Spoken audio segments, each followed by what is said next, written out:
ভালো আছেন আপনারা?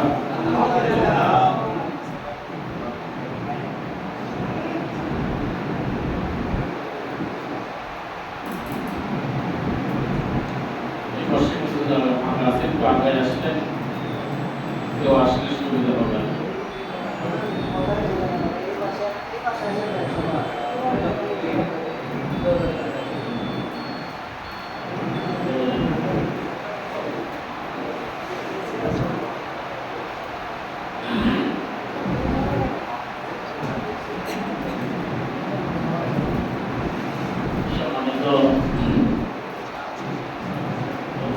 আমি কথা শুরুর আগেই দৃষ্টি আকর্ষণে দিই, মহল্লার অনেক মানুষ আছে, বাজারে অনেক মানুষ আমি দেখলাম। রাসূল সাল্লাল্লাহু আলাইহি সাল্লামের জীবন নিয়ে আলোচনা শুনতে যদি দুনিয়াতে কারো আপত্তি থাকে, মন না চায়, সামান্যতম একটু কারণে যদি না আসে, এই মানুষগুলি কিভাবে জান্নাতে যাবে আমাকে বুঝান। এতটুকুন যাদের মহব্বত নাই, প্রেম নাই, ভালোবাসা নাই, অযথাই অনেক সময় ব্যয় করছে। নবীর প্রতি কি এতটুকু মহব্বত নাই যে আল্লাহ নবীর জীবন নিয়ে একটু আলোচনা শুনবেন?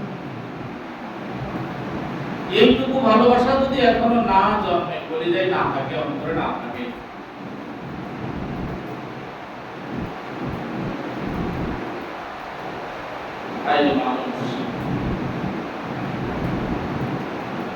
যারা নবীর জন্য নিজের সন্তান, নিজের পিতা মাতা সব কুরবানি দিয়েছে। সাহাবীরা আল্লাহ নবীর সাথে কথা বলার আগেই বলতেন, আমার আব্বা আমার আম্মা আপনার জন্য কুরবানি হোক, বলুন ইয়া রাসূলুল্লাহ।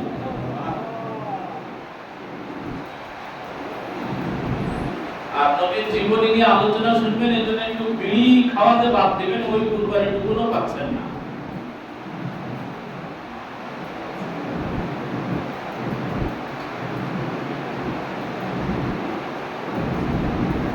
কারণ আল্লাহ নবীর সাথে থাকতে গিয়ে তো আমাদের ঘর ছাড়া লাগেনি, বাড়ি ছাড়া লাগেনি।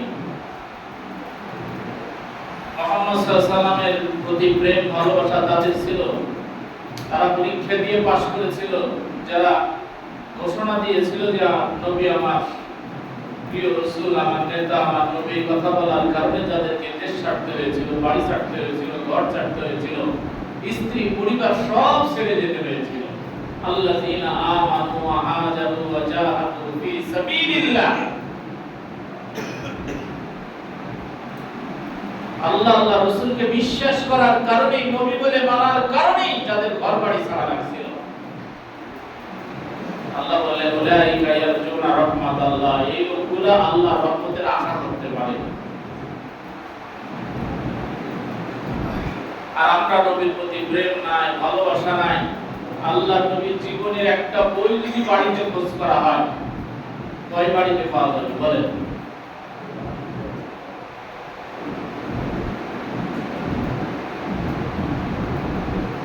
নিজেদের বাবাদের জীবনী পড়ার জন্য স্কুলে, কলেজে, বাড়িতে বাড়িতে বই রাখার নির্দেশ নিজেরা রাখেন।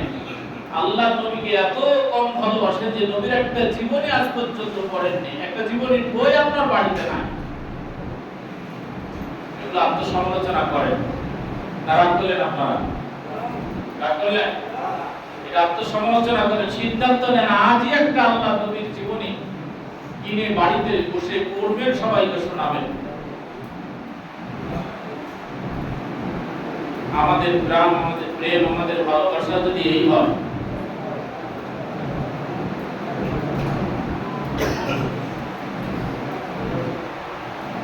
আমি উদাত্ত আহ্বান জানাই, যারা বাইরে আছেন, দোকানে স্টলে বসে আছেন, বাড়িতে আছেন, রাসূলের প্রতি মহব্বত থাকলে আসেন, না থাকলে যারা আমার বলার কিছু নাই, করারও কিছু নাই। আল্লাহ তাআলা নবীর শানে মহব্বত, প্রেম, ভালোবাসা আল্লাহ আমাদের পয়দা করে দিন। আমিন।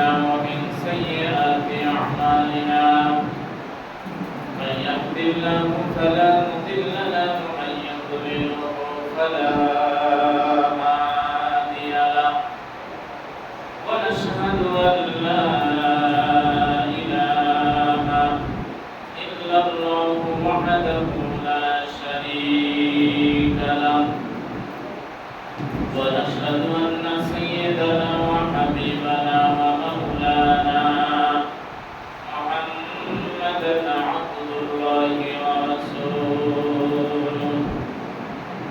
الذي أرسله بالحق بشيرا ونذيرا وداعيا إلى الله بإذنه وسراجا منيرا أما بعد فقد قال الله تبارك وتعالى في كلامه المجيد والفرقان الحميد أعوذ بالله من الشيطان الرجيم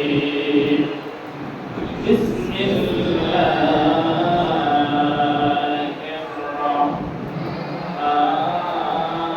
الرحمن الرحيم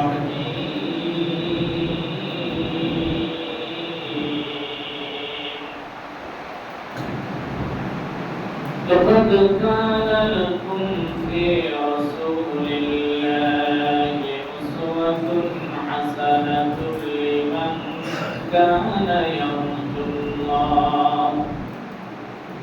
لمن كان يرجو الله واليوم الآخر وذكر الله كثيرا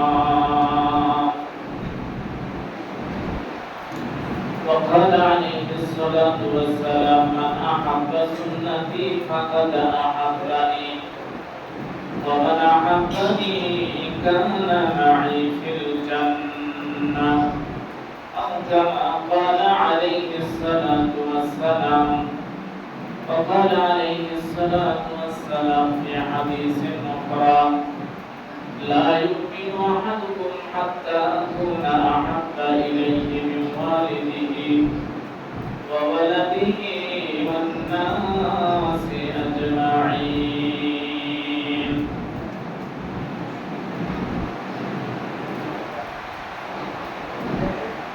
محترم معزز সভাপতি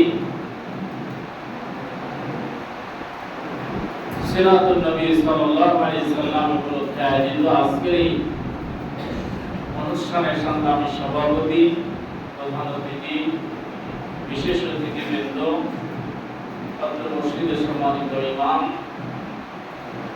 সম্মানিত সুধী মণ্ডলী পিতৃতুল্য মুরব্বী কেরাম যুবক ভাইরা স্নেহের ছোট্ট ভাইরা পর্দার আড়ালের সম্মানিত মায়েরা বোনেরা সবার প্রতি আমার আন্তরিক সালাম পেশ করছি আসসালামু আলাইকুম ওয়া রাহমাতুল্লাহি ওয়া বারাকাতুহু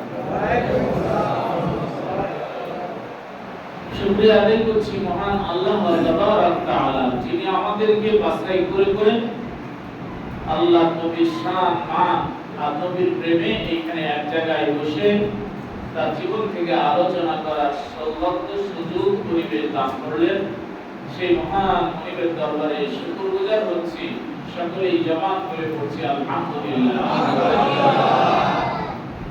দরুদ ও সালাম মানবতার মহান শিক্ষক জনাব মুহাম্মদুর রাসূলুল্লাহ সাল্লাল্লাহু আলাইহি ওয়াসাল্লামের প্রতি শাহাদাতের সর্বোচ্চ মঞ্জিল কামনা করছি যারা যুগে যুগে দ্বীনের জন্য ইসলামের জন্য জীবন দিয়েছেন এই বাংলার সবুজ জমিনকে কোরআনের রাজ কায়েমের জন্য যারা জীবন দিয়েছেন রক্ত দিয়েছেন তাদের সহ গোটা দুনিয়ার সকল শহীদদের আল্লাহ শাহাদাতের সর্বোচ্চ মঞ্জিল দান করুন সকলে পড়ুন আমিন সম্মানিত উপস্থিতি আপনাদের সাথে নিয়ে কালামে হাকিমের 33 নম্বর সূরা সূরাতুল আহজাব এখান থেকে একটি আয়াতে কারিমা তেলাওয়াত করেছি, দুটি হাদিস শরীফ তেলাওয়াত করেছি, তার সামনে রেখেই কিছু আলোচনা করব ইনশাআল্লাহ। ওয়া তাওফীকি ইল্লা বিল্লাহ আলাইহি তাওয়াক্কালতু ওয়া ইলাইহি উনীব। সুবহানাকা লা ইলমা লানা ইল্লা মা 'আল্লামতানা ইন্নাকা আনতাল আলিমুল হাকীম। মহান আল্লাহ তাবারক ওয়া তাআলা সুযোগ দান করুন, তৌফিক দান করুন, আপনাদের সামনে আয়াত সামনে রেখে হাদিস সামনে রেখে কিছু কথা আলোচনা করা এবং আমাদের সকলকে বক্তা শ্রোতা আয়োজক অতিথি আমরা সকলে মিলে নবীর জীবনী অনুসরণের সিদ্ধান্ত নিতে পারি, সেই তৌফিক আল্লাহ দান করুন, পড়ুন আমিন। সম্মানিত উপস্থিতি,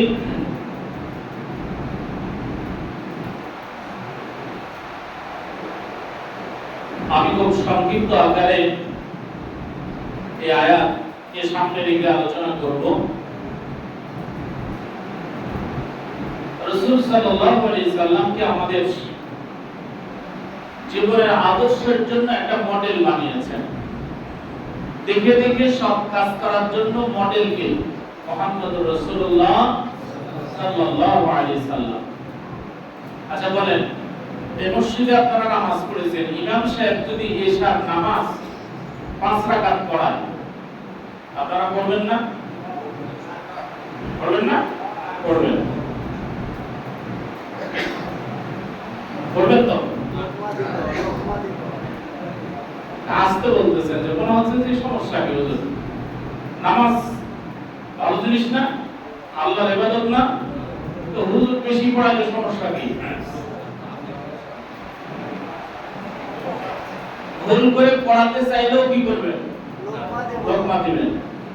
আচ্ছা 4 রাকাতই পড়াবে ইমাম সাহেব, কিন্তু এশার নামাজে আস্তে কিরাত করবেন, রাজি আছেন?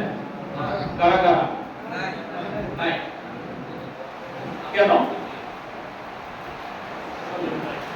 কেন 4 রাকাতের জায়গায় 5 রাকাত 6 রাকাত পড়বেন না?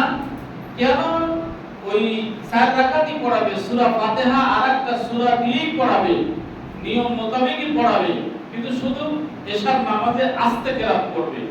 মানবেন আপনারা? আসরের নামাজে আস্তে কিরাত না পড়ে জাহিরি কিরাত, জোরে কিরাত করবে, মানবেন আপনারা? ইমাম সাহেবকে লোকমা দিয়েও শুনলো না, তারপরে বলতেছে যে না, কোরআন আমার আস্তে পড়তে বলবে, সাহস কি আছে, আমি জোরে পড়ব। জিয়াদি হুজুর, মানবেন আপনারা? কেন মানবেন না?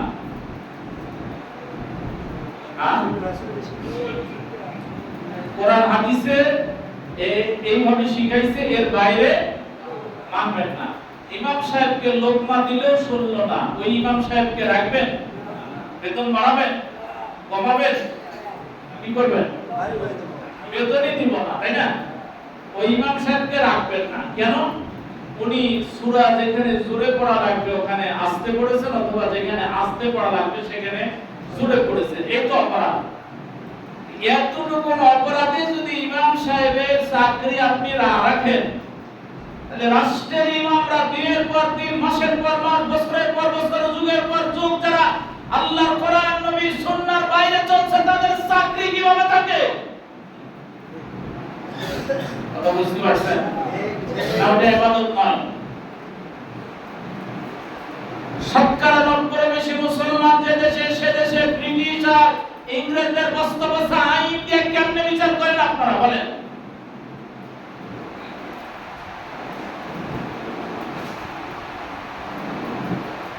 এদেশের শতকরা 90 বেশি মুসলমান।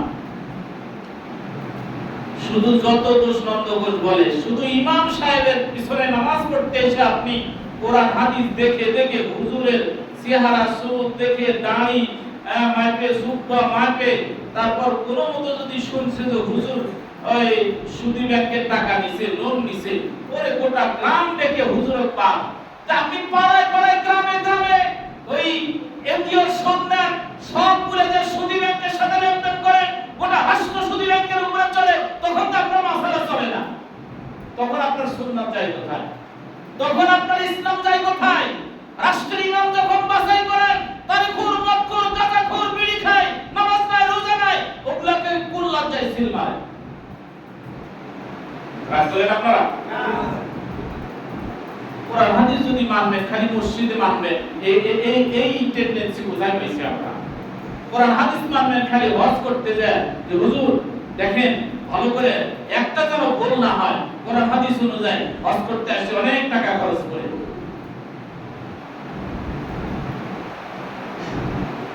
তাহলে কোরআন হাদিস দিয়ে নামাজ পড়বেন, কোরআন হাদিস দিয়ে হজ করবেন, কোরআন হাদিস দিয়ে যাকাত দেবেন, এই কিছু অনুষ্ঠান করবেন, আর ব্রিটিশের আইন দিয়ে ব্যবসা চালাবেন, ইংরেজের আইন দিয়ে আপনি অর্থনীতি চালাবেন, এরপর বিচার চালাবেন, এরপর রাজনীতি করবেন দুনিয়ার মানুষের বানানো আইন দিয়ে, আর আপনি বলেন নবীর তরায় নেবেন। এ কোথায় পেয়েছেন? আল্লাহর নবীকে আমাদের জন্য দোকান খুলছে যে তুমি যা ইচ্ছা তাই করবে, আর তোমার কান ধরে ঘাট ধরে জান্নাতে নিয়ে যাব। নবীর আদর্শই মানলাম না। জীবনের প্রতিটা সেকেন্ড আপনি আল্লাহর গোলাম, আমি আল্লাহর গোলাম। প্রতিটা সেকেন্ড আপনাকে আল্লাহর আইন, রাসূলের সুন্নাহ মানতে হবে। রাজি আছি? ওই দেখি কারা কারা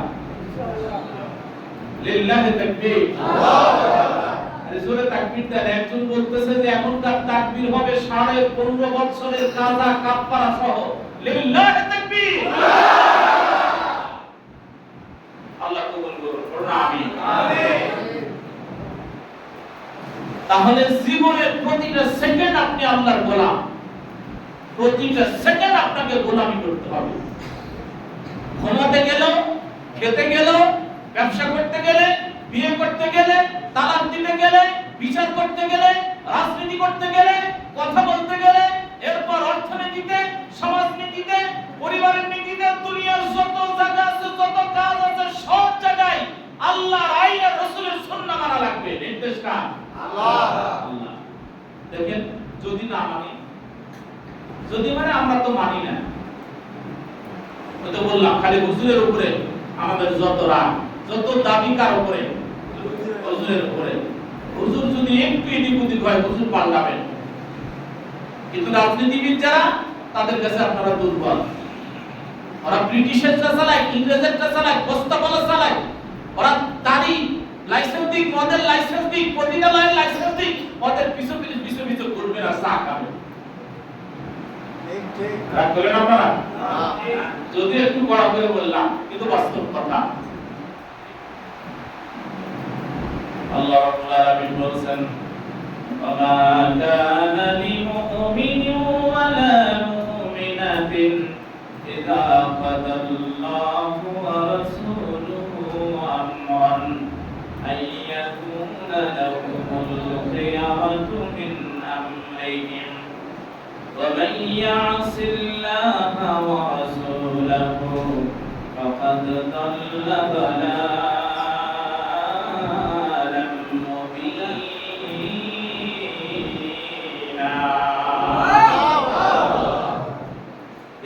এর থেকে স্পষ্ট ফতোয়া, এর ব্যাখ্যা প্রয়োজন নাই, বিশ্লেষণের প্রয়োজন নাই, খালি অর্থটা পড়বেন। আমার অর্থ যদি মনে করেন যে না হুজুর একটু এদিক ওদিক করে বলতে পারেন, নাউজুবিল্লাহ, তারপরে নিজের চোখে গিয়ে দেখেন আজকে এই 33 নম্বর সূরা, সূরা আহজাব এর 36 নম্বর আয়াত। কয় নম্বর? 36 নম্বর আয়াত। হাফেজে কোরআন শরীফের দ্বিতীয় পারা, দ্বিতীয় পৃষ্ঠা, 22 নম্বর পারা, দ্বিতীয় পৃষ্ঠা। আল্লাহ বলেন, ওয়া কানা লিল মুমিনি ওয়া লা মুমিনাতিন ইযা কাদাল্লাহু ওয়া রাসূলুহু আমরান। কোন মুমিন নারী পুরুষের জন্য জায়েজ নাই, বৈধ নাই, হারাম। ইযা কাদাল্লাহু ওয়া রাসূলুহু, যখন আল্লাহ এবং তার রাসূল কোন জাজমেন্ট দেন, কোন বিচার দেন, কোন সিদ্ধান্ত দেন, কোন আইন দেন, আইয়াকুনা লাহুমুল খিয়ারা, ঈমানের দাবি করবে, এই লোকদের আর কোনো এখতিয়ার থাকতে পারে না যে এটা মানব কি না। এটা বাদ দিয়ে ধার করে মানুষের তৈরি আইন মানবেন, এটা তো দূরের কথা। আপনার বাবার নিয়ম মানবেন, দলের নিয়ম মানবেন, ওগুলা বাদ দেন। আল্লাহ বলেন চিন্তা করার সুযোগ নাই মানব কিনা, এরকম কথা বলার চিন্তা করার সুযোগ নাই। আইয়াকুনা লাহুমুল খিয়ারা, আর কোনো অধিকার নাই। আল্লাহ বলেছেন, রাসূল বলেছেন, সামি'না ওয়া আতা'না, শোনার সাথে সাথে মেনে নিবে, আর মুমিন আপত্তি করবে, এদের মুমিন থাকার অধিকার নাই। ফতোয়া কার? আল্লাহ কি বলছেন দেখেন, ومن يعص الله ورسوله فقد ضل ضلالا مبينا। আর যে কেউ মুমিন নারী আর পুরুষ দাবিদার যে কোনো ব্যক্তি হোক, সে মহিলা হোক সে পুরুষ, ومن يعص الله ورسوله হোক সে জামাতি হোক সে বিএনপি হোক সে আওয়ামী লীগ হোক সে জাতীয় পার্টি হোক সে নিজামী ইসলাম হোক সরমনায় হোক তরুণ যে হোক, ومن يعص الله আল্লাহর আইনের বিরুদ্ধাচরণ করবে, নাফরমানি করবে, ওয়া রাসূলুহু এবং রাসূল যেটা জাজমেন্ট দিয়েছেন, রাসূল সিদ্ধান্ত দিয়েছেন, এরকম আল্লাহ এবং তার রাসূলের অবাধ্য হবে, ফাকাদ দাল্লা দালালাম মুবিনা।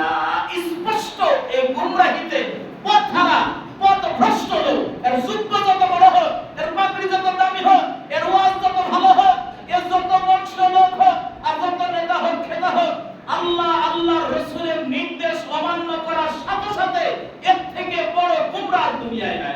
নাউযুবিল্লাহ। কে বলছেন? আল্লাহ বলছেন আমার আদেশ, আমার নবীর আদেশ, এটা শোনার পর এখতিয়ার নাই মুমিন দাবি করলে। মুমিন দাবি করার পরও যদি আল্লাহ আল্লাহর রাসূলের নির্দেশের বাইরে, আল্লাহর আইন নবীর সুন্নাহর বাইরে যায়, আল্লাহ বললেন স্পষ্ট দলিল, ফাকাদ দাল্লা দালালাম মুবিনা, একেবারে স্পষ্ট পথভ্রষ্ট লোক, পথহারা লোক, পদে পদে আল্লাহর আইন আর নবীর সুন্নাহ অমান্য করছে। ওই তো বললাম খালি সোজা মসজিদে আসলে, ওই হজে গেলে টুকিটাকি কয়েকটা অনুষ্ঠানে আমরা কোরআন হাদিস দেখি, আর বাকি যেগুলা আসল জায়গা, ওই জায়গায় মানুষের তৈরি নিয়ম, আনন, নেতা খেতা, অমুক তমুক, এগুলা নিয়ম কানুন চলছে। এই আয়াত দিয়ে যদি আমি যাচাই করি, তাহলে আমাদের ঈমান আছে? বলেন কোন জায়গায় আমরা আল্লাহ এবং আল্লাহর রাসূলের নিয়ম, আইন, সুন্নাহ মানি? কিছুদিন আগে দেখলাম যে কোর্টে একটা মামলা আসছে। মামলাটা হলো এমন যে এক এলাকার এক ছেলে আর এক মেয়ে অবৈধ সম্পর্ক করে পেটে বাচ্চা। এখন কেউ জানে না, মেয়ে যখন প্রকাশ করেছে যে তার পেটে ব্যথা, মা তখন ডাক্তারের কাছে নিয়ে গেছে। ডাক্তার সাহেব কোন দিকে কি অবস্থা, কোথায় পেটের ব্যথা শোনার পর বলতেছে, মাকে বলতেছে যে মেয়ে কি বিয়ে দিয়েছেন? বলে না স্যার, বিয়ে দিইনি, লেখাপড়া করবে। এখন বিয়ে দেওয়া হয়?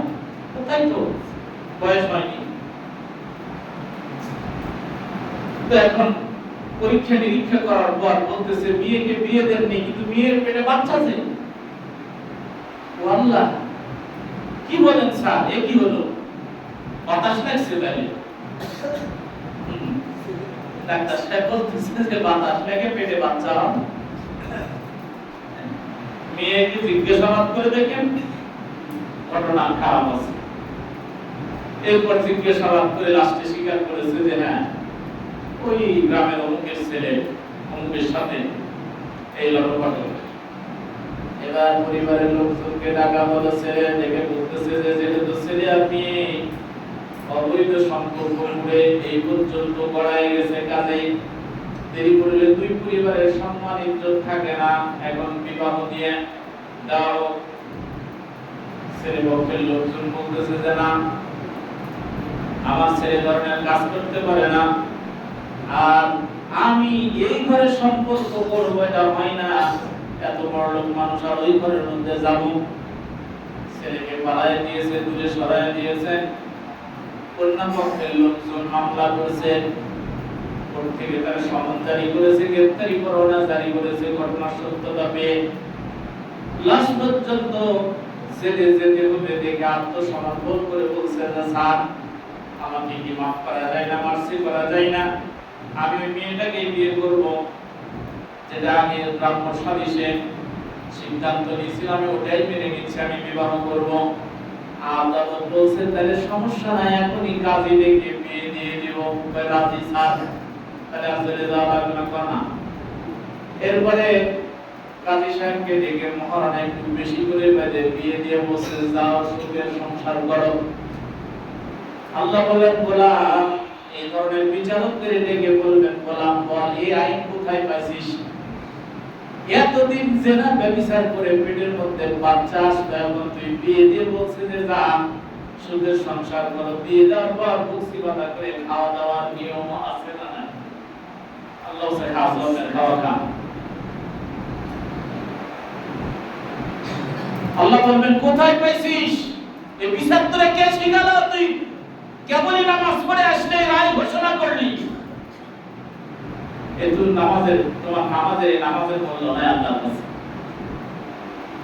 এটার মূল্য নাই। উলাইকাল্লাযিনা হাবিতাত আমালুহুম ফিদ দুনিয়া ওয়াল আখিরাহ।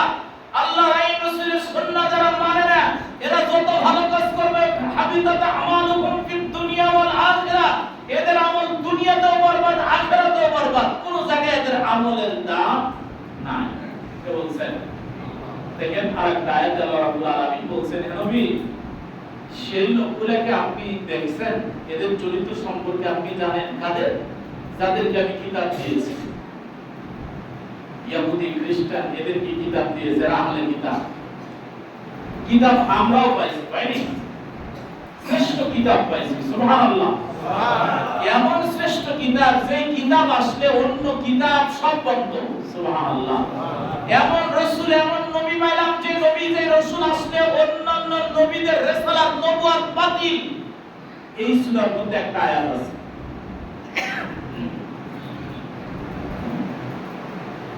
এই সূরার মধ্যে একটা আয়াত আছে, আল্লাহ রাব্বুল আলামিন বলেন, দুআই আখাযনা মিনান নাবিয়িনা, স্মরণ করো যখন নবীদের কাছ থেকে আমি এই অঙ্গীকার নিয়েছিলাম, ওয়াদা নিয়েছিলাম। একাধিক আয়াত আছে এই ধরনের কোরআন শরীফে।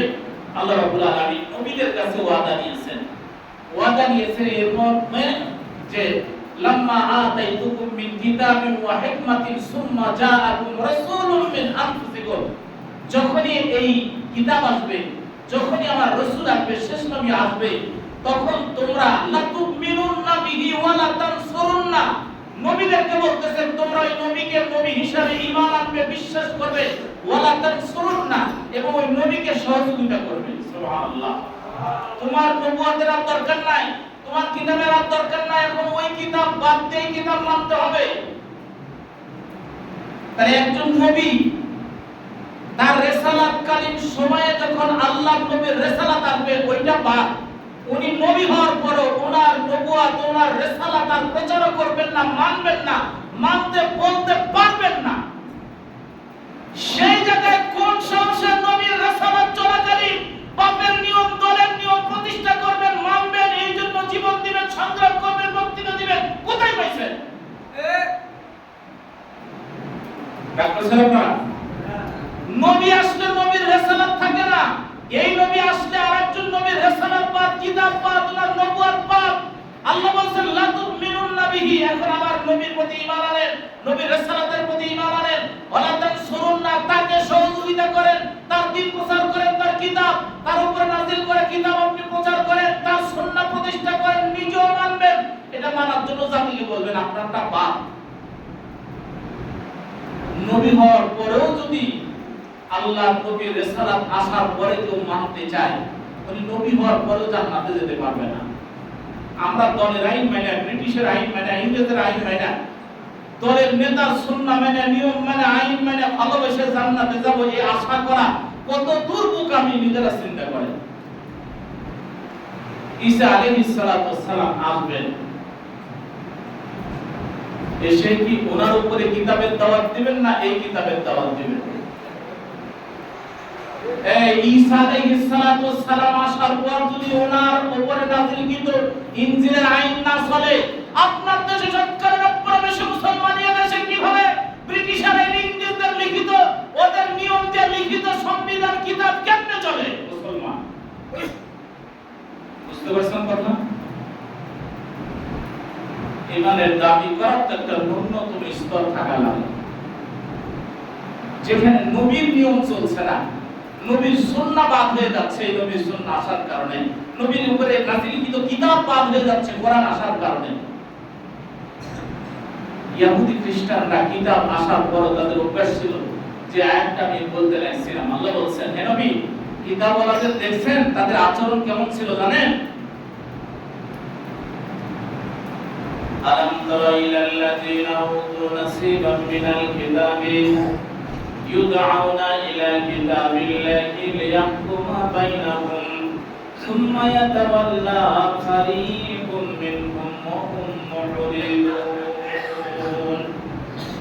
এরা সেই লোকগুলোকে কি আপনি দেখেছেন, তাদের আচরণ সম্পর্কে কি আপনি জানেন?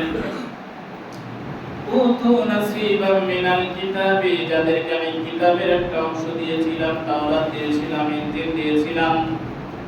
এই আহলে কিতাবরা কিতাবওয়ালাদেরকে ইউদআউনা ইলা কিতাবিল্লাহি লিয়াহকুমা বাইনাহুম, তাদেরকে যদি ওয়াজ করেন, তাদেরকে যদি আপনি ডাকেন যে ইউদআউনা ইলা কিতাবিল্লাহ, সুফিয়া আল্লাহর কিতাবের দিকে, লিয়াহকুমা বাইনাহুম, আল্লাহর কিতাব দিয়া বিচার করাবো, লিয়াহকুমা বাইনাহুম, আল্লাহর কিতাবের আইনের দিকে বিচারের যদি ডাকেন, সুম্মা ইয়াতাওয়াল্লা ফারীকুম মিনহুম, তখন দেখবেন কিতাবওয়ালারা আল্লাহর কিতাব হিসাবে মানবে, ওটারে সুমা খাবে, আদর করবে, এটার মধ্যে ভেজাল নাই, নির্ভেজাল কিতাব, সবই ঠিক আছে। কিন্তু ইউদআউনা ইলা কিতাবিল্লাহ, এদেরকে যদি দাওয়াত দেওয়া হতো, বলা হতো যে আসো আল্লাহর কিতাবের হুকুম মানি, নিয়ম মানি, আইন মানি, সুম্মা ইয়াতাওয়াল্লা ফারীকুম মিনহুম, তখন দেখবেন তাদের মধ্যে একদল লোক কেটে পড়ছে, এই কথা মানবে না। কিতাব এটা আল্লাহ ঠিক আছে, কিতাব পড়ে সওয়াব অর্জন করব ঠিক আছে, কিন্তু কিতাবের আইন মানব না। ওই ইহুদি খ্রিস্টান অভিশপ্ত পদভ্রষ্ট জাতির মতো আচরণ আমাদের সমাজেও আছে না? না, কিতাব মানবে, কিতাবের বিচার মানবে না, এই সাইজের লোক বগুড়া না। কিতাবের আইনের কথা বললে গা চুলকায়, ওটা বলে রাজনীতি। এ তোমার থেকে গাধা, তোমার থেকে অকৃতজ্ঞ। আল্লাহ বলেন গোলাম ওয়ালা আহসানু মিনাল্লাহি হুকমান, আমার থেকে কোন বাবার আইন ভালো? কার আইন ভালো আছে আমার থেকে? লিকওমি ইউকিনুন, তো বিশ্বাসীরা, বিশ্বাসী যারা, ঈমানদার যারা, তারা আমার আইনের চাইতে ভালো আইন আর খুঁজে পায় না। সুবহানাল্লাহ, সুবহানাল্লাহ। আর আল্লাহর আইনের কথা শুনলে গা চুলকায়। তুমি চুলকানির ওষুধ খাও, রাগ করতেছেন আপনারা? আমরা আল্লাহর কিতাব রেখে দিয়ে যে আচরণ করতেছি, কিতাব আমাদের সামনে জান্নাতে যে বাধা হয়ে দাঁড়াবে, এই কিতাব বলবে ফাকজি বাইনি ওয়া বাইনাক, আল্লাহ এই বান্দার আমার মাঝে বিচার করে দাও। ইত্তাখাযুনি মাহজুরান, এই লোক আমাকে পরিত্যাগ করছে, আমাকে আলমারিতে মসজিদে রেখে ব্রিটিশ আর ইংরেজের ধারকতা আইন দিয়ে চালাইছে। এর পরিবার চলে না, এর ব্যবসা চলে না, এর অর্থনীতি আর সমাজনীতি আর রাজনীতি আর বিচার কোন নীতি চলে না, খালি মসজিদে এসে হুজুরত করে। মসজিদে নামাজ পড়তে যদি কোরআন লাগতো, তাহলে 30 পারা আর 114 সূরা দরকার ছিল, ওটা 10 সূরা দিলে তো কাম হতো। হতো না? আমরা তো যারা ভালো করে পড়তে পারি না, তারা তাদের বলি যে 4-5টা সূরা পড়ে নামাজটা ঠিক হবে। তো নামাজের জন্য 2টা 4টা 5টা 10টা ছোট সূরা হলেই তো হতো। আল্লাহ 114 সূরা দিয়েছেন। ইন্না আনজালনা ইলাইকাল কিতাবা বিল হক, হকসহ সত্য সহ কিতাব নাযিল করেছি, লিতাহকুমা বাইনান নাস, নবী এই কিতাবের আইনটা আপনি বিচার করবেন এই জন্য। এটা কার কথা? আল্লাহর কথা।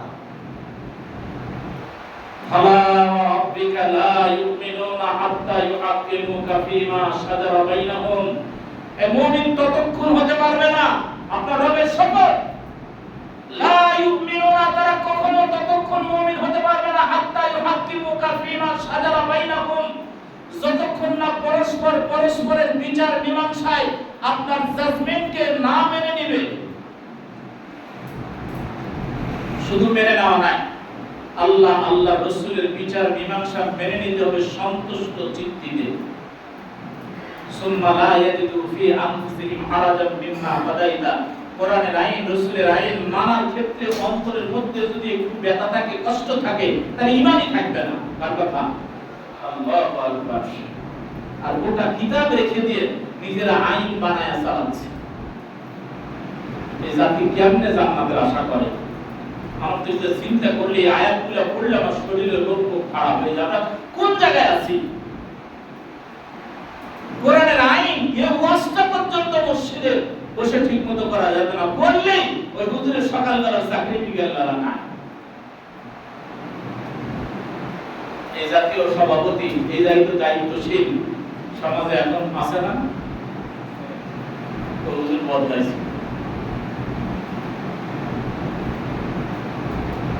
কি জাতের সভাপতি? মসজিদের সভাপতি আল্লাহর আইনের ওয়াজ করলে ওর আগুন জ্বলে।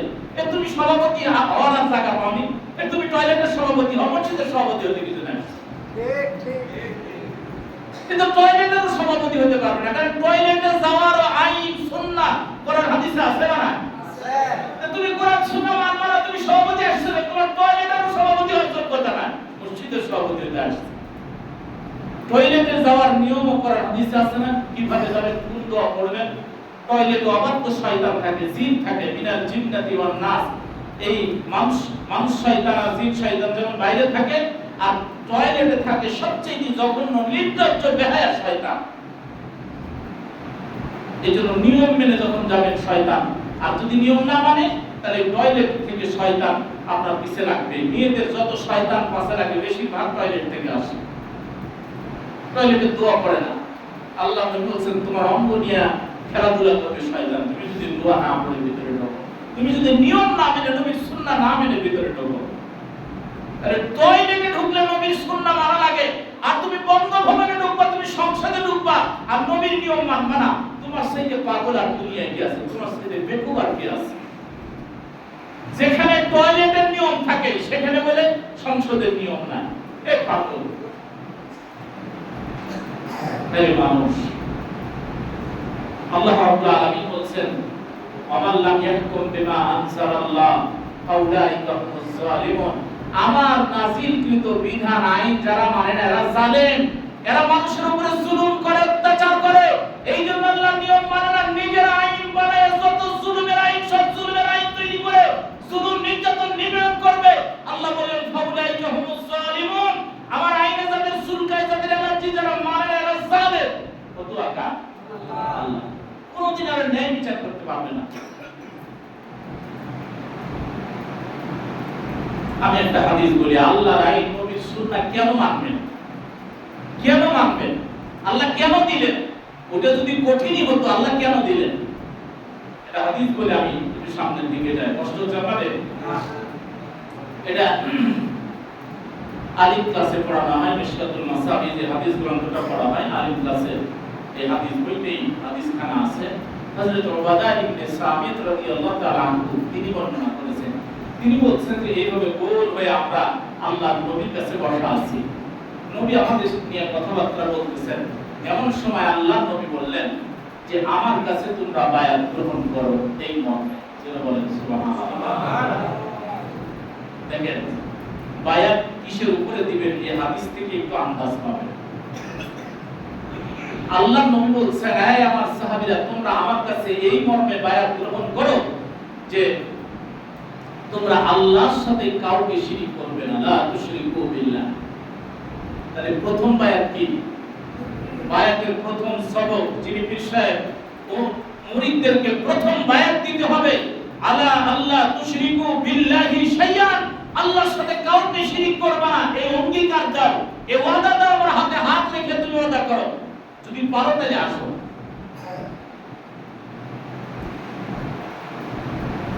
আল্লাহর সাথে কাউকে শিরিক করবে না। এরপরে কোরআনেও একটি আয়াত আছে, আল্লাহ রাব্বুল আলামিন বলেন ইয়া আইয়ুহান নাবী ইযা জাআকাল মুমিনাতু ইবাইআনাকা আলা আল্লা ইউশরিকনা বিল্লাহি শাইআন ওয়া লা ইয়াসরিকনা ওয়া লা ইয়াসরিনা ওয়া লা ইয়াকতুলনা আওলাদাহুন্না ওয়া লা ইয়াতিনা বিবুহতানিন ইয়াফতারিনাহু বাইনা আইদিহিন্না ওয়া আরজুলিহিন্না ফি মা'রুফিন ফাবাই'উহুন্না ওয়াস্তাগফির লাহুন্নাল্লাহ। আল্লাহু আকবার। নবী আপনার কাছে বায়াত গ্রহণ করতে আসলে কিসের উপরে দিবেন? আপনি আগে বলেন আলা আল্লাহ ইউশরিকুনা বিল্লাহি শাইআন, তারা যেন আল্লাহর সাথে কাউকে শিরিক না করে। এই কমিটমেন্ট, এই ওয়াদাটা আপনার হাতে হাত রেখে করবে। ওয়ালা ইয়াসরিকনা, ওয়াদা করে চুরি করবে না, তারা যেন চুরি না করে। হাজার হাজার কোটি টাকা চুরি করছে। আরে সোল নাই, পোল নাই, বিদেশ 14 বাড়ি করছে। তোমার 14 বাড়ি থাকবে কি সেটা লোকই না, একটা দুটা সোল ভাই, 14 বাড়ি দরকার কি তোমার? ওই বাড়ি থাকবে কে? বাড়ি যদি দেশে থাকতো তাও না এই জনগণকে এই বন্যার সময় বলা যেত যে যা এই জনগণের টাকায় চুরি করে বাড়ি করছে, ওই বাড়ি দিয়ে থাক। বিদেশ থেকে বাড়ি করছে 14 বাড়ি। আল্লাহ বলেন তুই তো থাকতে পারবি না, 14 বাড়ি হিসাব তো 14,000 বছর দিয়েও শেষ করতে পারবি না। এই 17 কোটি মানুষের রক্ত জমানো, ধান জমানো টাকা চুরি করে তোমার 14 বাড়ি। এই হাজার হাজার কোটি টাকা চুরি করেছে, পাচার করেছে। মিডিয়া বিদ্রোহের নামে কত মানুষ হত্যা করেছে, 7 বছর ধরে কত মানুষ হত্যা করেছে। তাও কিছু লোক আছে কয় না আগে ভালো ছিলাম। হায় হায় রে, খেয়াল করেন, আল্লাহর সাথে শিরিক করা যাবে না, এইটার উপরে বায়াত গ্রহণ করো। চুরি করবে না, ওয়ালা ইয়াসমিনা, জিনা করবে না। আর আমরা তো প্রতিটালায় লাইসেন্স দিছি, আবার নামাজও ঠিকমতো পড়ি। এতগুলো আলেম ওলামা থাকতে কিভাবে শক্তি হয় যে তোমার বুকের উপরে প্রতিটালায় চলে? আর তুমি জানাজা করে, দোয়া করে, মিলাদ করে সমানে জান্নাত দিতেছো। এই জান্নাতের তুমি ঠিকাদার? আমাদেরকে বলতেছি, মনে হচ্ছে যে আমরা ঠিকাদারি নিয়ে আসছি। হুজুর এই হাতিয়া নেন, হাতিয়া যদি 500 হয়, 1000 হয়, 2000 হয়, দোয়া তখন আধা ঘন্টা হয়। এই সাইজের মৌলবি আছে কেন? দোয়া একটু কম করবেন তাও দোষ।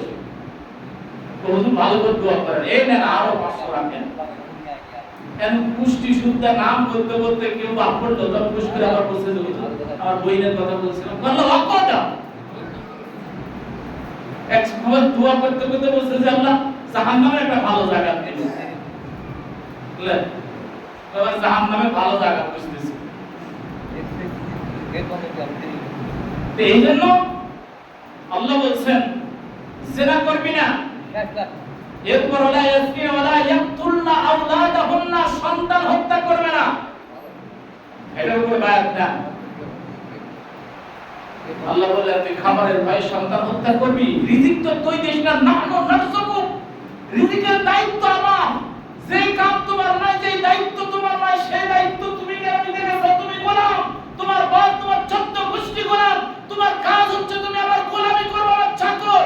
তুমি কেন মালিকের পাট নিতে গেছো? বেকো, রিজিক দেওয়ার দায়িত্ব তো তোমার নাই। রিজিকের ভয়ে তুমি কেন সন্তান হত্যা করবে? নাহনু নারযুকু, রিজিক আমি দেই। তোমার কোন ভাবে তোমার 10 মাস 10 দিন বা কম বেশি তুমি মায়ের পেটে ছিল, কে রিজিক দিয়েছিল? আল্লাহু আকবার। তোমার মা থরথর করে শীতের কারণে কেঁপেছে, কিন্তু মায়ের পেটের এমন একটা জায়গায় তোমার রাখছি যেখানে শীতও লাগবে না, গরমও লাগবে না। আল্লাহু আকবার। যেখানে কম্বল লাগে না, লেপ লাগে না। তোমার মা গরমের ছেলে অস্থির, কিন্তু তোমাকে গরম লাগতে দেয়নি। ফি করারিন মাকিন, তোমাকে একটা সুরক্ষিত জায়গা, একটা সুরক্ষিত চেম্বারে আমি আল্লাহ রাখছি। তোমারে খাওয়াইছি, তোমার যা দরকার সব সেখানে দিয়েছি। সুবহানাল্লাহ। দুনিয়ায় আসার সাথে সাথে এই দুনিয়ার পচা খাবার তোমার শরীরের সাথে শুট করবে না, মানাবে না। এই জন্যই আমি মায়ের বুকে দুটো লাইন চালু করে দিয়েছি, সুরক্ষিত খাবার তোমাকে দিয়েছি। সুবহানাল্লাহ। আর তুমি খাবারের ভয়ে সন্তান হত্যা করতেছো, সন্তান হত্যা করবে না। বায়াত নাও। ওয়ালা ইয়াতিনা বিবুহতানিন, অপবাদ দিবে না। কোন মেয়ের চরিত্র নিয়ে অপবাদ দিবে না। কোন মানুষকে মিথ্যা অভিযোগ দিবে না, মিথ্যা সাক্ষ্য দিবে না। ওয়ালা ইয়াসিনাকা ফি মা'রুফিন, সৎ কাজ থেকে, জিহাদের ময়দান থেকে পালায় যাবে না। আল্লাহ নবী বললেন তোমরা যারা রাজি আছো এই কাজগুলি করবে না, এই অঙ্গীকার করে আমার হাতে বায়াত গ্রহণ করো। সুবহানাল্লাহ। আরে আজকেও আমাদের বিশ্বাস হুজুর যারা আছেন তাদেরকে এই আয়াত এই হাদিস থেকে এইভাবে বায়াত দেওয়া দরকার যে আমার কাছে মুরিদ হতে আসবে শিরক করা যাবে না, চুরি করা যাবে না, জেনা করা যাবে না, মিথ্যা মামলা, মিথ্যা অভিযোগ, মিথ্যা সাক্ষ্য এগুলো দেওয়া যাবে না, সন্তান হত্যা করা যাবে না। আল্লাহ নবী বললেন এই বিষয়গুলি যদি তোমরা আমার কাছে বায়াত দিতে পারো, কমিটমেন্ট দিতে পারো এগুলো করব না, তাহলে এগুলো যদি না করো, না করার কারণে আল্লাহ যে পারিশ্রমিক দিবেন তার নিজের হাতে তোমাদেরকে দিবেন। সুবহানাল্লাহ। আল্লাহ নবী বললেন আমার সাহাবীরা, আমার উম্মত শোনো, পারিশ্রমিক আল্লাহ নিজের হাতে দিবেন। এই অঙ্গীকারী ওয়াদা যদি আমার কাছে করো, তবে ইনসান মানে তো ভুলে যাওয়া, ভুল করা, ভুল ক্রমে করবা না, এই কাজগুলি অন্যায়গুলি করবা না।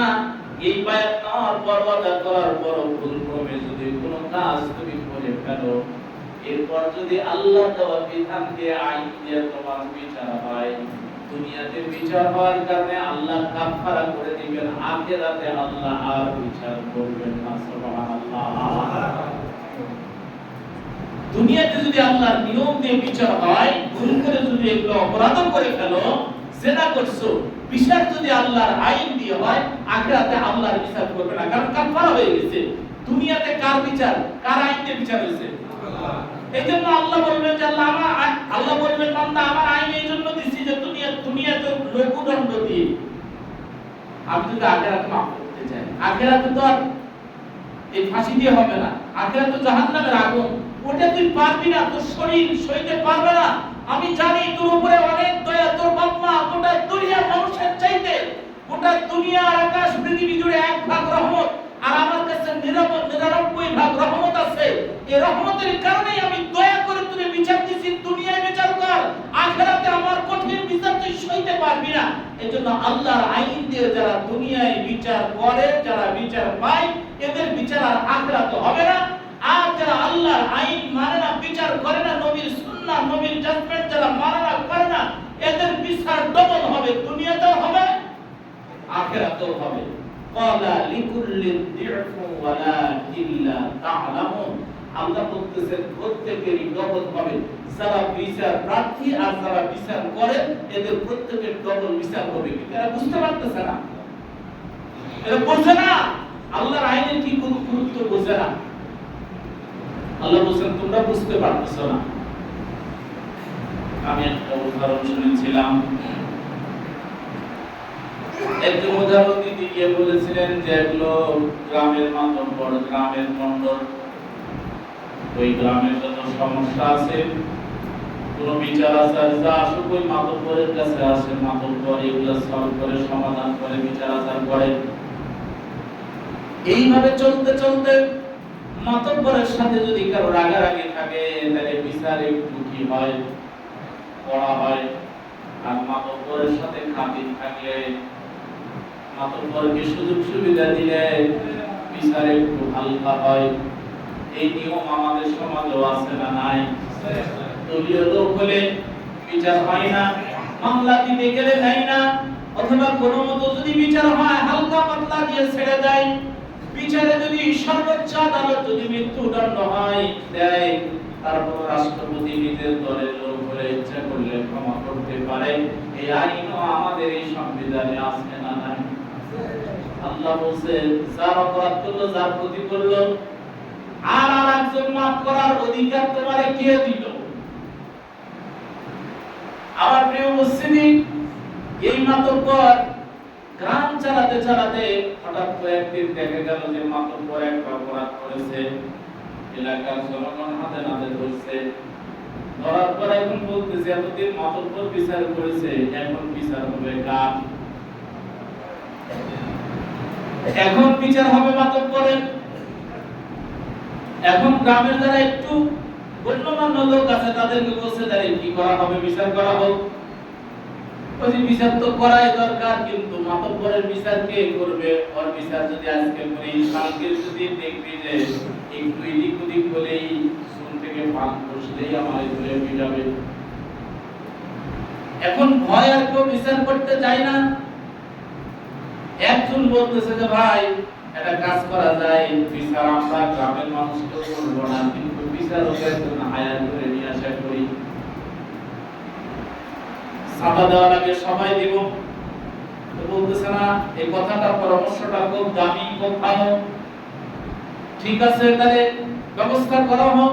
বাহিরে গিয়ে একজন বিচারককে হায়ার করে নিয়ে আসতে, যে আপনার খরচ পাতে আপনার হাদিয়া দেওয়া হবে, বিচার কাজটা সম্পূর্ণ করে আসবেন। যে উনি মাতব্বর, ওনার বিচার জনগণ কিভাবে করবে সবারই ইচ্ছা আছে, কিন্তু কে করবে লোক পাওয়া যাচ্ছে না।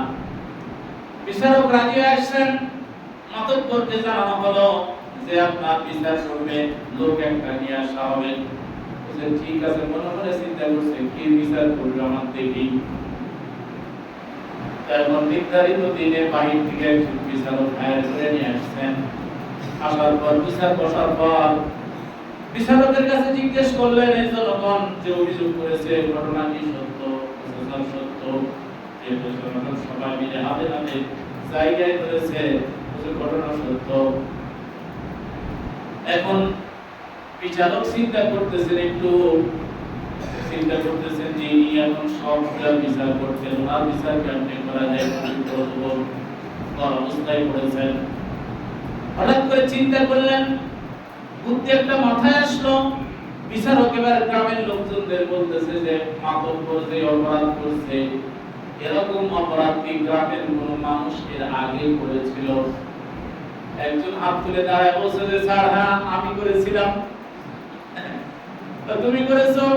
বিচার হয়েছে? হ্যাঁ স্যার বিচার হয়েছে। কে করছে? মাতব্বরই করছে। কি বিচার করছে? বলে স্যার এই জনসম্মুখে গ্রামের সব মানুষের সামনে আমারে জুতা দিয়ে 100 বাড়ি মারছে। নতুন বিচারক, হায়ার করা বিচারক বলতেছে যে ঠিক আছে, তাহলে আইন পাওয়া গেল। যারা ইতিআতারি বিচার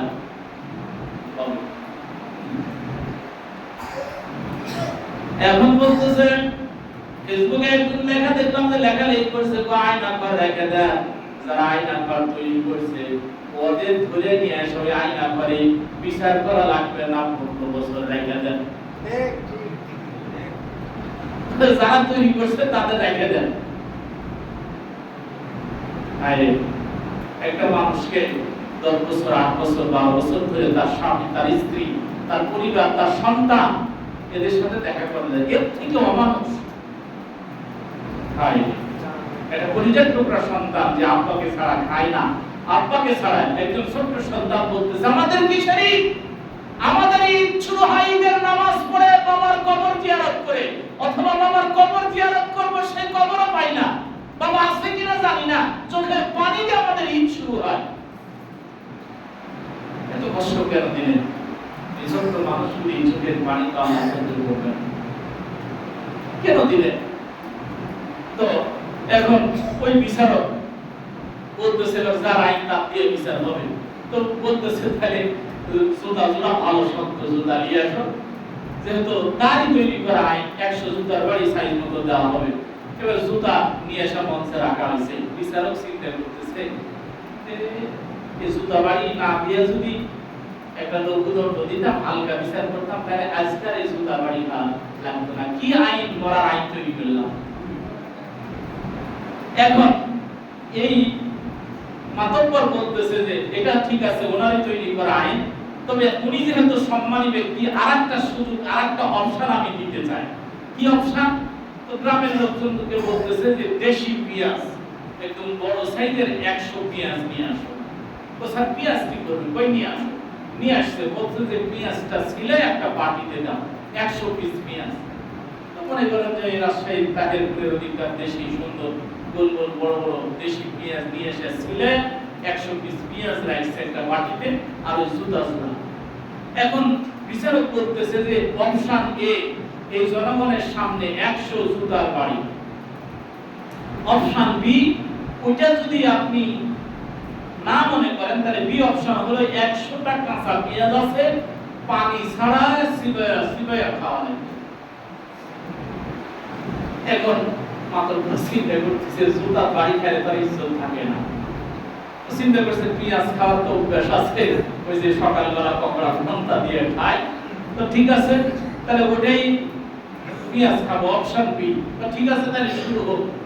ওটা 10 পেঁয়াজ চাবায়া চাবায়া যখন খাইছে, মনে করেন 5টা যাওয়ার পর তার চলে না, তারপর খাওয়া লাগবে, খাতি থাকেন, অপেক্ষা করা যাবে না। 10টা পেঁয়াজ খাওয়ার পর হাত শুয়ে গেছে, চোখ দিয়ে কান দিয়ে জিহ্বা ভরে হয়ে গেছে, মানে মনে হচ্ছে যে ভিতরে সব পানি হয়ে যাচ্ছে, কই যে আর হচ্ছে না, আর পারতেছি না। তাহলে জুতার বাড়ি। এখন বলতেছে যে স্যার, ভিতরের অবস্থা যে হচ্ছে মশা লাঞ্চ মাছ সব গলে যাচ্ছে, পরিবেশ সব শেষ হয়ে যাচ্ছে, পুরো খুঁজে বের হয়ে যাবে। এখন তাই কি করা? কয় স্যার হবে না, জুতার বাড়ি দেন। এরপর বলতেছে তাহলে চললাম তো স্যার রেডি কপিটা। ওই জুতার বাড়ি 10টা দেওয়ার পর বলতেছে স্যার থামেন, কান ফেটে রক্ত বের হতে লাগছে, দরকার নাই, হবে না। কি বলবেন? কয় না, পেঁয়াজ তাও খাওয়া যাবে, জুতার বাড়ি খাওয়া যাবে না। তাহলে পেঁয়াজ খান। আরো গোটা 10 পেঁয়াজ খাওয়ার পর এখন দেখতেছে যে পেটের নাড়িগুলি শুদ্ধ করে যাবে, এরকম একটা অবস্থা, প্রসার হবে না। এখন জনগণ বলতেছে কে? ওই যে জুতার বাড়িও খাচ্ছে, পেঁয়াজও খাচ্ছে, দুটোই খাচ্ছে। তো আমাদের অবস্থা হয়েছে তাই। দুনিয়াতে টাকা দিয়ে, পয়সা দিয়ে, ইত্যাদি দিয়ে যেই বিচারই হোক হচ্ছে, কান ধরে উঠে বসা হোক, আর অপমান হোক, আর জেল হোক, জরিমানা হোক, যা হচ্ছে হচ্ছে। আল্লাহ বলেন ক্বালা লিকুল্লি দিরপরে প্রত্যেকের ডাবল বিচার হবে। আল্লাহ নবীর বিচার, আইন নিয়ম যারা মানে না, লিকুল্লি দিরপন ডাবল আযাব হবে, আলা কিল্লা তাআলামুন। আল্লাহ বিচারক ধরে বলবেন, এই তুই বিচার করেছিস কার আইন দিয়া? ব্রিটিশের আইন দিয়া। কে তোরে অনুমতি দিয়েছে ব্রিটিশের আইন? আমার কোরআনের আইন তুই খুঁজে পাস না? বিচার প্রার্থী যারা, ওই বিচার প্রতিষ্ঠার জন্য ধর্ম নিরপেক্ষ মতবাদ, জাতীয় মতবাদ, এরপরে পুঁজিবাদ, সমাজবাদ, অমুকবাদ, তমুকবাদ, দুনিয়ার যত মতবাদ আছে, ইন্নাদ দীনা ইনদাল্লাহিল ইসলাম, আল্লাহর নবীর ইসলাম ছাড়া, কোরআন ছাড়া সব মতবাদ বাতিল। আল্লাহ বলেন এটা আমার কাছে গ্রহণযোগ্য মতবাদ।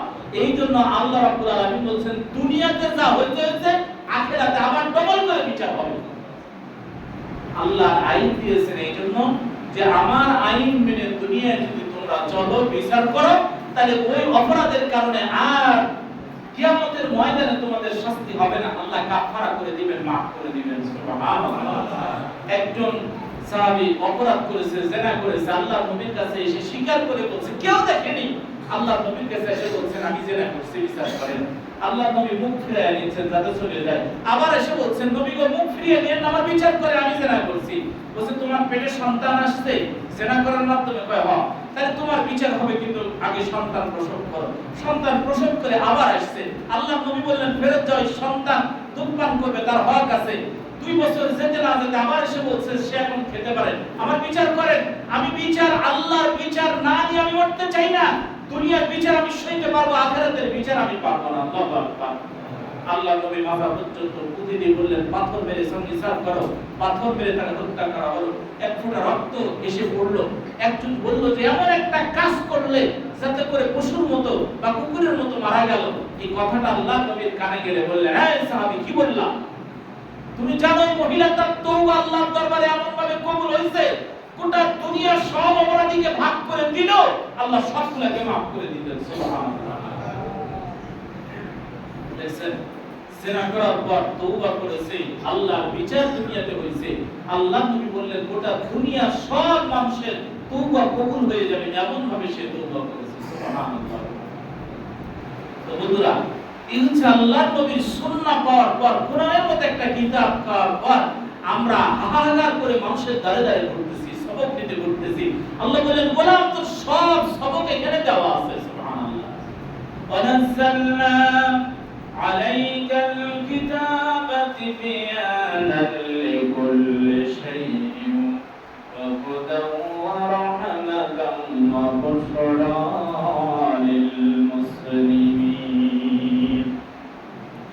এমন একটি কিতাব দিলাম নবী গো, তিবয়ানান লিকুল্লি শাইইন, জীবনের যা প্রয়োজন হবে সবের মধ্যে সুবহান।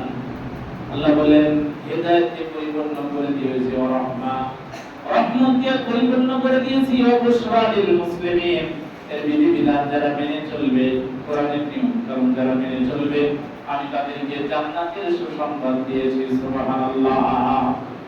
আমি যে আয়াতখানা তেলাওয়াত করেছি, আল্লাহ বলেন লাকাদ কানা লাকুম ফি রাসূলিল্লাহি উসওয়াতুন হাসানাতুন লিমান কানা ইয়ারজুল্লাহা ওয়াল ইয়াওমাল আখির ওয়া যাকারাল্লাহা কাসীরা। দেখেন, আল্লাহর আইন মানার যোগ্যতা কার আছে? নবীর সুন্নাহ মেনে চলবে যোগ্যতা কার আছে? আল্লাহ বললেন লাকাদ কানা লাকুম ফি রাসূলিল্লাহি উসওয়াতুন হাসানাহ, তোমাদের জন্য আল্লাহ রাসূলের মধ্যে একটি উত্তম আদর্শ রাখছেন কি? আল্লাহ। উসওয়াতুন হাসানাহ সর্বোত্তম আদর্শ নবীর জীবনে কাদের জন্য? আল্লাহ বলেন একদম লিমান কানা ইয়ারজুল্লাহ, যে ব্যক্তি আল্লাহর সাথে সাক্ষাতে বিশ্বাসী, আল্লাহর সাথে আল্লাহর কাছে উঠবে, আল্লাহর সাথে দেখা হবে, এই বিশ্বাস যাদের অন্তরে আছে, আল্লাহ জিজ্ঞেস করবেন বলা তুই কি আমার কথা মেনে চলেছিস, আমার নবীর সুন্নাহ কি মেনে চলেছিস? এই কথাটা যখন আল্লাহ জিজ্ঞেস করবে, কি জবাব দিবেন আল্লাহর দরবারে? এই চিন্তা যাদের আছে, লিমান কানা ইয়ারজুল্লাহ ওয়াল ইয়াওমাল আখির, পরকালে বিচার হবে, হিসাব হবে, জবাবদিহি করতে হবে, এই টেন্ডেন্সি চিন্তা যাদের আছে, ওয়াল ইয়াওমাল আখির ওয়া যাকারুল্লাহা কাসীরা, আল্লাহকে যারা বেশি বেশি স্মরণ করে, যারা যাকির। আমরা জিকির করি কিন্তু আল্লাহর আইন মানি না, আল্লাহ বলেন নবীর আদর্শ মানি না, আল্লাহ বলেন না, হবে না। প্রকৃত যাকে আল্লাহকে স্মরণ করে সেই ব্যক্তি আল্লাহর নবীর আদর্শ ছাড়া অন্য কোনো আদর্শ মানতে পারে না। আল্লাহর জিকির যারা করে, আল্লাহকে স্মরণ করে, এরপরে পরকালে বিশ্বাস করে আল্লাহর সামনে দাঁড়াতে হবে, চিন্তা যাদের মধ্যে আছে, তারাই আল্লাহ, তাদের জন্য আল্লাহ নবীর জীবনে আদর্শ আছে। এই ধরনের ব্যক্তিরা আল্লাহ নবীর জীবনের আদর্শ মানতে চায়। যারা পরকালে বিশ্বাস করে না, কিয়ামতে যাদের বিশ্বাস নাই, আল্লাহর স্মরণ যাদের মধ্যে নাই, তারাই মানুষের আইন মেনে চলতে চায়, আল্লাহর আইন তারা মানবে না, মানার যোগ্যতা তাদের মধ্যে নাই। সুতরাং যাদের মধ্যে আল্লাহ পরকাল এই বিশ্বাস আছে, আল্লাহ জিকির যারা করে, আল্লাহকে স্মরণ করে জীবন যাপন করে, এরাই আল্লাহ নবীর জীবন থেকে আদর্শ নিতে পারবে, বাকিরা নিতে পারবে না। আমি সূরার আর কয়েকটা আয়াত সংক্ষেপে আপনাদেরকে বলে আমি আলোচনা শেষের দিকে যাব। আমার প্রিয় ভাইরা, আল্লাহ রাব্বুল আলামিন ডাকতে বলছেন, হে দুনিয়ার মানুষ শোনো, এই আয়াতগুলির মধ্যে আমি একটা আয়াত তেলাওয়াত করেছি। কোন নারী পুরুষ মুমিন দাবি ঈমানদার দাবি করার পর আল্লাহর রাসূলের জাজমেন্ট, আইন, হুকুম, সিদ্ধান্ত আসার পর আর কোনো ইখতিয়ার থাকবে না। এটা সাধারণ একটা ঘটনাকে কেন্দ্র করে আয়াতটা নাযিল হয়েছে। কিয়ামত পর্যন্ত আল্লাহ ওই আইনটা আয়াতটা লিখে দিয়েছেন। হযরত যায়নাব আর তার পরিবারকে কেন্দ্র করে আয়াতটা নাযিল হয়েছে। আল্লাহর নবী ছোট থেকে লালন পালন করেছেন। হযরত যায়েদ যখন বড় হয়েছে, আল্লাহ নবী হযরত যায়েদের বিবাহ নিজেই দিবেন বলে হযরত যায়নাবের সাথে বিবাহের কথা বললেন। যায়েদ হচ্ছে দাস ছিল, মানে বড় লোকের পরিবারের সন্তান হলেও কিনে বিক্রি করছে, এইজন্য এখন দাস। আল্লাহর নবীর কাছে যে কোনো ভাবে হযরত যায়েদ আসছেন, নবী তারে লালন পালন করেছেন।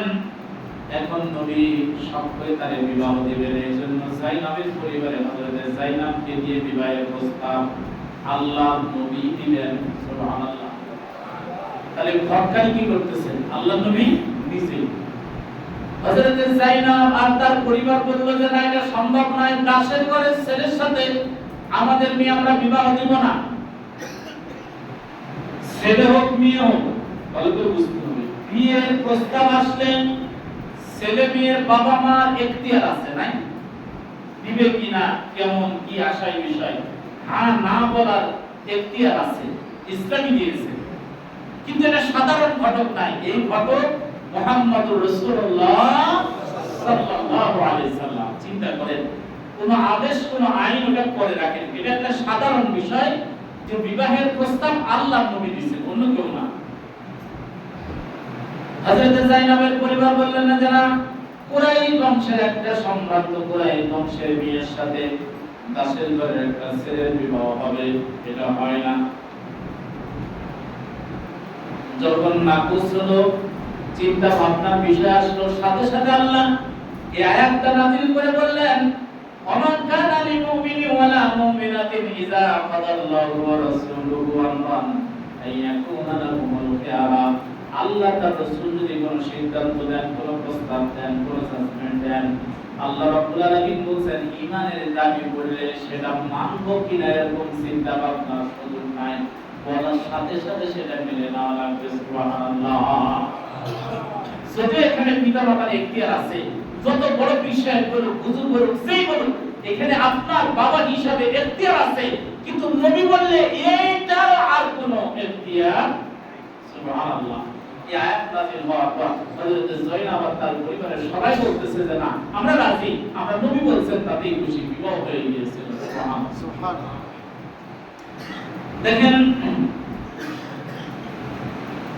আমরা নামাজ রোজা পড়তেছি, কিন্তু আল্লাহর আইন আর নবীর সুন্নাহ মানতেছি না, নবীর জীবন আদর্শ মানতেছি না, যার কারণে দুনিয়ার নেতাদের আদর্শ মেনে চলছে, হুকুম মেনে চলছে। কিয়ামতের ময়দানে জবাব কেমনে আমরা দিব? আল্লাহ রাব্বুল আলামিন এই সূরার মধ্যে আমাদেরকে বলে দিয়েছেন। বলবো আমি আর 15 মিনিট সময় আলোচনা করলে কষ্ট হবে। এই যে আমরা আল্লাহর আইন বাদ দিয়ে, নবীর সুন্নাহ বাদ দিয়ে মানুষের তৈরি করা আইন মানতেছি, নেতারা যে নিয়ম, যে আইন সংসদে পাস করে দিচ্ছে ওটা মানতেছি, যেইভাবে আমাদেরকে চলতে বলতেছে আমরা চলছি। এর জবাব কিভাবে দিব এটা আল্লাহ কোরআনে বলে দিয়েছে, এই সূরার মধ্যে আছে। আমি খুব সংক্ষিপ্ত করে বলবো ইনশাআল্লাহ। তার আগে 22 নম্বর প্রথম পারার যে আয়াতটা আছে, আয়াতটা স্মরণ করে দেই। যদি আল্লাহ নবীর সুন্নাহ নিয়ম আইন মেনে চলেন, তাহলে কি লাভ হবে? আল্লাহ বলেন, وَمَن يَقْنُتُ مِنكُنَّ لِلَّهِ وَرَسُولِهِ وَتَعْمَلْ صَالِحًا نُؤْتِهَا أَجْرَهَا مَرَّتَيْنِ وَأَعْتَدْنَا لَهَا رِزْقًا كَرِيمًا।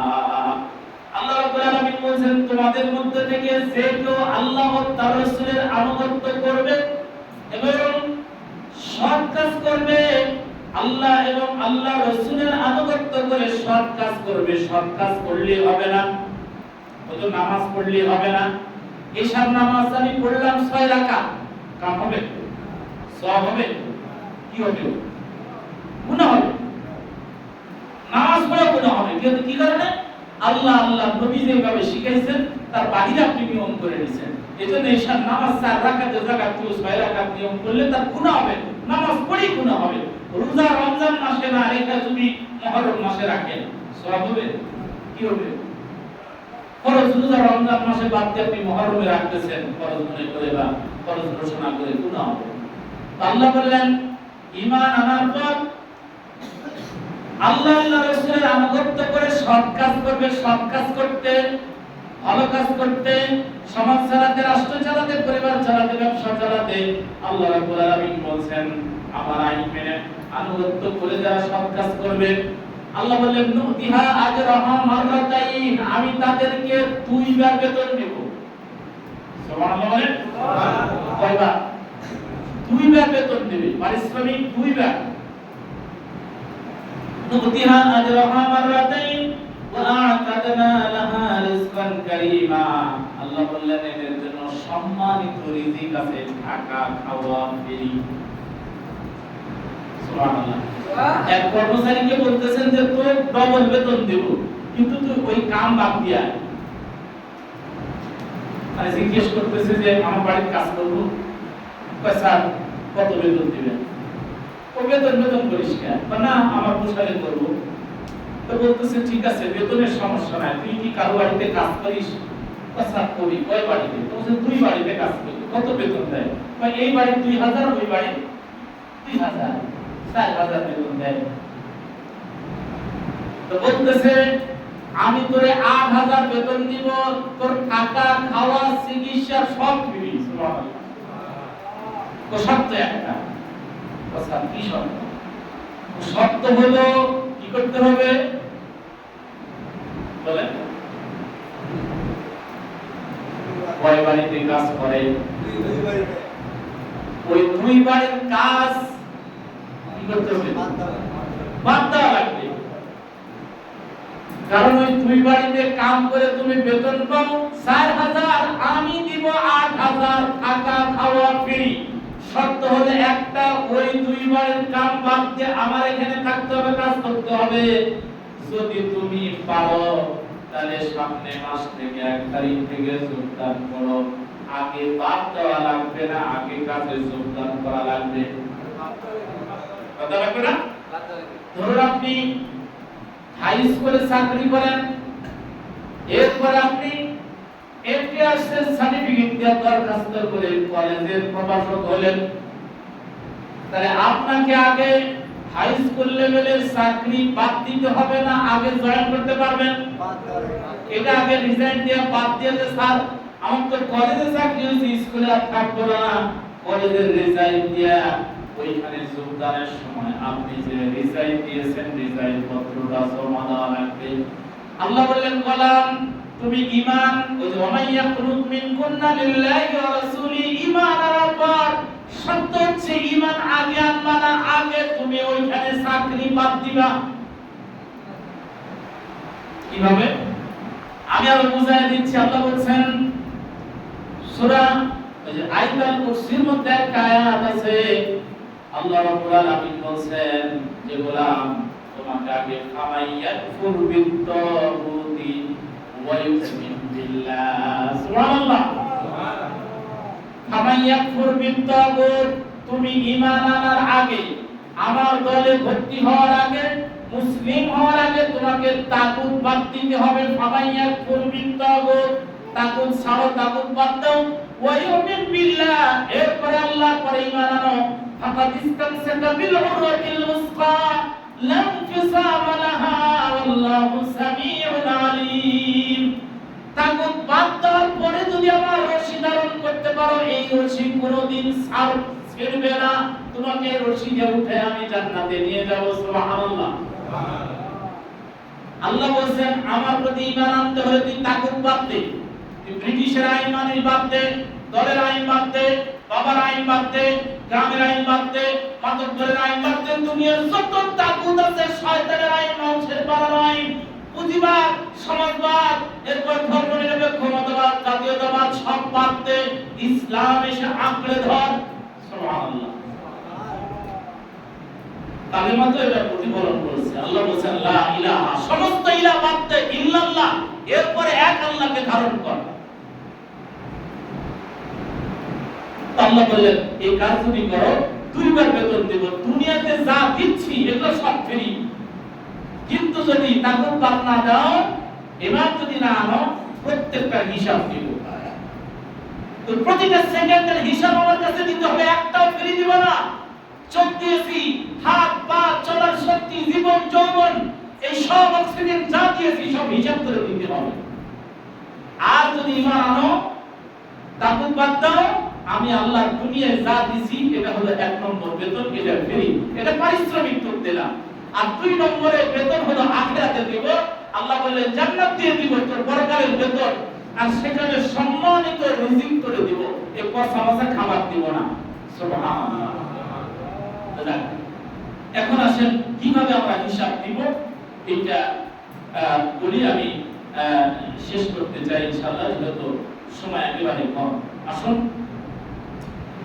আল্লাহ রাব্বুল আলামিন সূরার মধ্যে ঘোষণা করছেন যারা আল্লাহ এবং তার রাসূলের আইন আর সুন্নাহ যারা মানবে না, তারা কিয়ামতের ময়দানে আল্লাহর দরবারে আসামি হয়ে যখন দাঁড়াবে, তখন কেমনে তারা জবাব দেবে।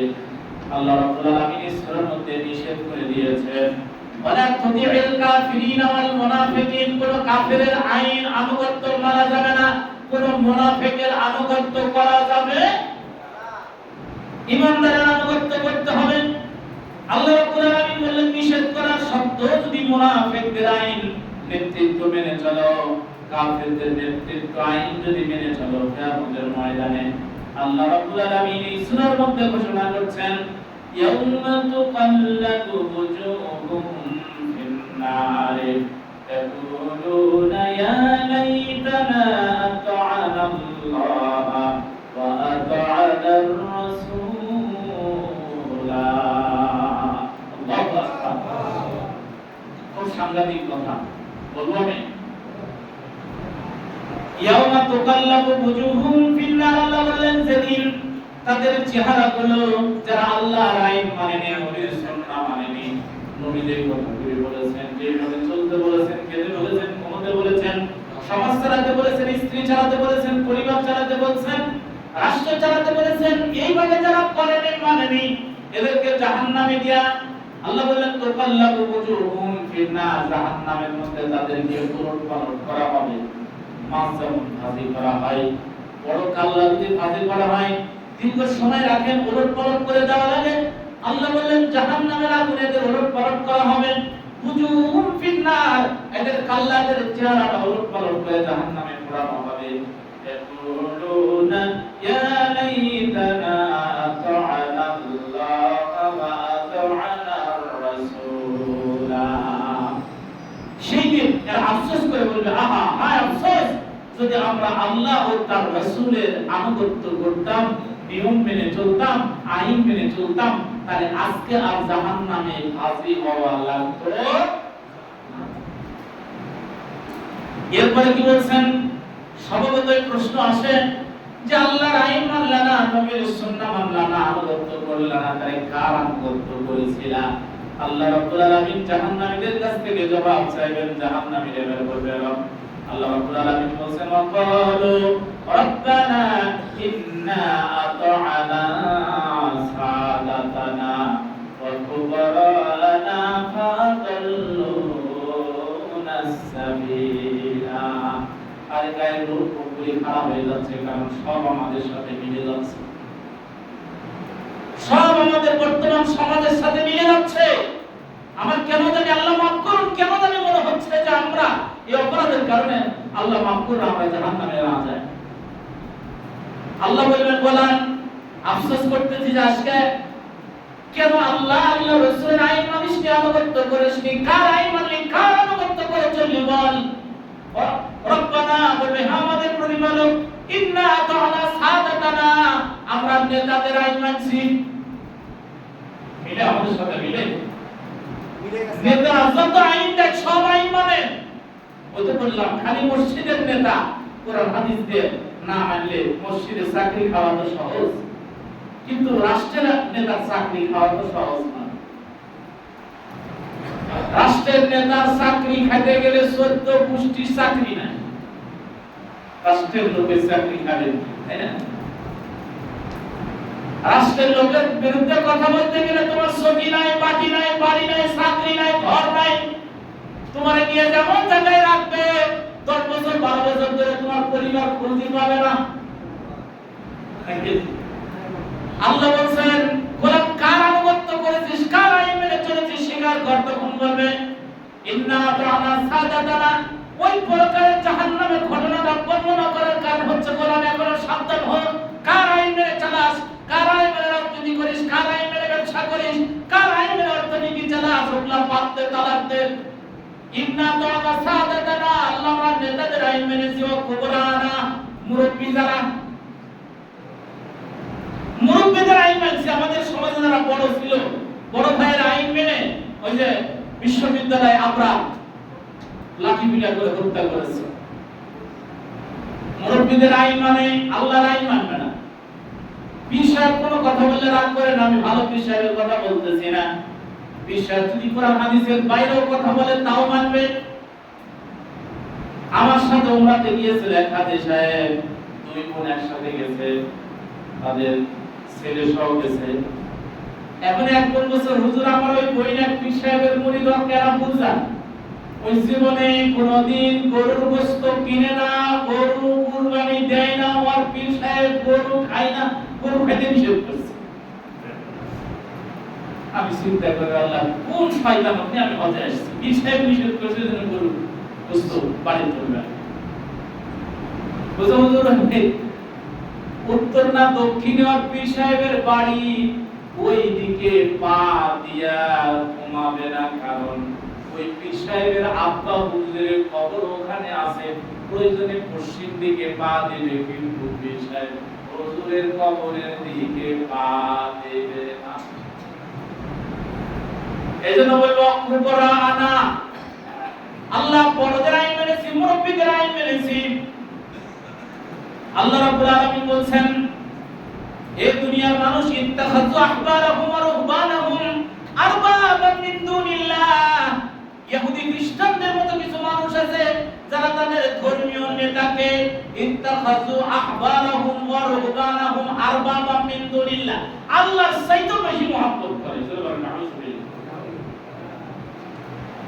চিন্তা করছেন? আল্লাহ বললেন, এবার তারা জবাব দিবে, ইন্না আতানা সাদাতানা ওয়া কুবরানা, নেতাদের আইন মেনেছি, মুরব্বিদের আইন মেনেছি, ফাদাল্লুনা সাবিলা, নেতারাই আমাদের পথভ্রষ্ট করেছে, মুরব্বিরাই আমাদের পথভ্রষ্ট করেছে। নাউযুবিল্লাহ। সে যেই নেতাই হোক, যেই মুরব্বি হোক, তারা যদি পথভ্রষ্ট হয়, কোরআন হাদিসের বাইরে চলে, তাহলে কি মানা যাবে? যতক্ষণ পর্যন্ত কোরআন হাদিস ইসলামের উপরে আছে, সেই নেতাই হোক, সেই মুরব্বি হোক, আমরা আছি।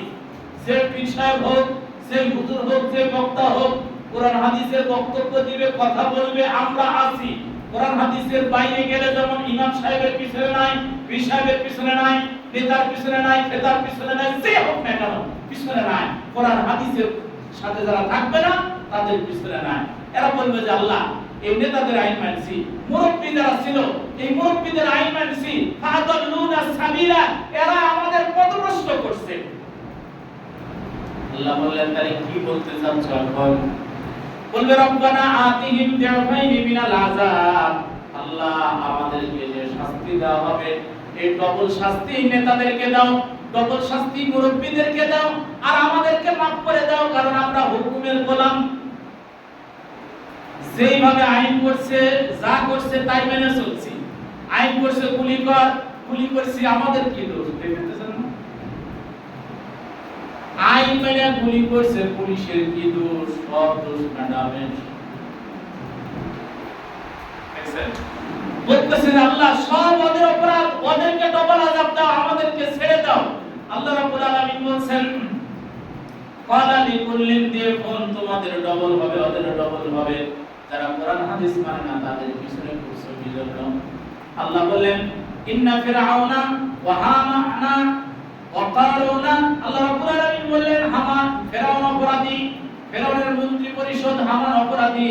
আল্লাহ বলেন, ওয়াজুনুদাহুমা, ফিরআউনের যত সৈন্যবাহিনী, এরপর মন্ত্রী পরিষদের আন্ডারে যত সেনাবাহিনী ছিল, সবগুলোরে অপরাধী বানায় বললাম। ইব্রাহিম সবগুলোরে ধরবি, সুবাবি ডুবাবি, কাদো পানি খাওয়াবি আর মারবি। সুবহানাল্লাহ। একটাও ছাড়বে না। কারণ এদের নাম বলার কারণ কি? নাম বলার কারণ হলো ফেরাউনের সৈন্যবাহিনী মনে করত যে ফেরাউন মারতে বলছে, ইজাব বেহুন আপনাহুম, ছেলে দেখলেই জবাই করতে বলছে, এইজন্য আমরা জবাই করি, আমরা হলাম হুকুমের গোলাম, আমাদের দোষ কি ভাই? আল্লাহ বলতেছে, কি তুই মানুষ মারা চাকরি করতে বললি, তো নেতা তুই বলছে বলে তুই জবাই করবি, গুলি করবি, এটা কোথায় বলে? চাকরি বাদ দে, জুতা সেলাই করে খা, পানের দোকান করে খা। তো রিজিকের ব্যবস্থা তো আল্লাহ করছে। এইজন্য আল্লাহ ফেরাউনের সৈন্যবাহিনী শুদ্ধ বলছে, সবগুলোরে দাও। সম্মানিত উপস্থিতি, আল্লাহ রাব্বুল আলামিনের কাছে সেই দিন স্বীকার করবে যে আল্লাহ, আমরা নেতাদের আইন মেনে ভুল করছি, নেতাদের শাস্তি দাও, মুরব্বিদের শাস্তি দাও, আর আমাদের মাফ করে দাও। আল্লাহ বললেন, না, ওদের পিছনে কেন গেছো? নেতাদেরকে যখন বলবে, নেতারা বলবে, আমার দোষ বেশি কি জন্য? ওমা কানালি আলাইকুম মিন সুলতানিন, আমার কাছে কোনো প্রমাণাদি ছিল না, আমি কোরআন দিয়ে হাদিস দিয়ে তোমাদের সামনে কথা বলছি। কোরআন তো বলেন, যারা কোরআন হাদিস দিয়ে বলছে তাদের পিছনে যাসনি কি জন্য? তো হুজুররা তো পয়সা দিল না, মাল দিল না। হুজুরের মাহফিলে গেলে, হুজুরের কথা শুনতে গেলে পয়সা দেওয়া লাগে, আর ওদের পিছনে ঘুরলে পয়সা পাওয়া যায়, মামা কাচ্চি বিরিয়ানি পাওয়া যায়, গাড়ি ভাড়া পাওয়া যায়। হুজুরদের কথা শুনতে গেলে গাড়ি ভাড়াও দেওয়া লাগে, ওখানে যাবার টাকা চাইলে সাদাও দেওয়া লাগে, টাকাও দেওয়া লাগে। ওই ভয়তে এদিকে যায় না, খালি ওদিকে ঘুরে, কারণ ওদিকে গেলে টাকা পাওয়া যায়, মাল পাওয়া যায়, কাচ্চি বিরিয়ানি পাওয়া যায়। এই জন্য আল্লাহ রাব্বুল আলামিন বলছেন, সেদিন নেতারাও বলবে যে ইল্লা আন দাআউতুকুম, আমি ডাকলেই আমার ডাকে ফাস্তাজাবতুম লি, তোমরা সাড়া দিতে, হুজুররা ডাকলে যেতে না। তো দোষ তো তোমাদের, আমাদের উপরে দোষ দাও কেন যে আল্লাহ বেদরা আইন করছে মানছি, আমাদের পিছে তোমরা কেন ঘুরছো? যারা দলিল প্রমাণ দিয়ে কথা বলতো যে আল্লাহর আইন মানো, নবীর সুন্নাহ মানো, ওরা কোরআনের আয়াত দিয়ে দিয়ে হাদিস দিয়ে দিয়ে বলতো, সেটা না শুনে কেন আমাদের কথা শুনছো? সম্মানিত উপস্থিতি, আমি যে কথাগুলা বললাম কতটুকু বুঝাতে পারছি কিনা জানি না, যেহেতু আমার ইলম কম, আমল কম, সব মিলিয়ে আমি বুঝাবার চেষ্টা করেছি। দুনিয়ার সব জায়গায় যদি আল্লাহর আইন, রাসূলের সুন্নাহ এই দুটো জিনিস না মানেন, তাহলে এই নামাজ, রোজা, হজ, যাকাত অনুষ্ঠান যেগুলো করতেছি এগুলো সব বরবাদ হয়ে যাবে। এখন বললো যে হুজুর, যে ওটা প্রতিষ্ঠিত নয়, মানতেই যে পাচ্ছি না, মানতে না পারলেও যদি ওটা মানা, ওটা প্রতিষ্ঠা করার চিন্তা ভাবনা, আন্দোলন, সংগ্রাম, বক্তব্য, লেখনী, সাহস, চিন্তা শক্তি যা আছে সব দিয়ে আপনি চেষ্টা করবেন, তাহলে আপনি আল্লাহর কাছে জবাব দেওয়ার রাস্তা পাবেন। আর যদি ওটা না করেন তাহলে জবাব দেওয়ার রাস্তাও না। আল্লাহ আমি চাইছি, আমি বলছি, আমি চেষ্টা করছি, পারিনি। এই জন্য আপনি চেষ্টা করলে মাপ পাওয়ার সুযোগ আছে যে আমি জমিনে আল্লাহর আইন, নবীর সুন্নাহ অনুযায়ী চলুন। এটা আমি বক্তৃতা দিছি, আমি বলছি, আমি এর জন্য লড়াই, সংগ্রাম, অর্থ, মিছিল, মিটিং যা দরকার সব করেছি। আল্লাহ আমি পারিনি। আল্লাহ বলবেন পারিসনি, এর জন্য জবাব দেওয়া লাগবে না।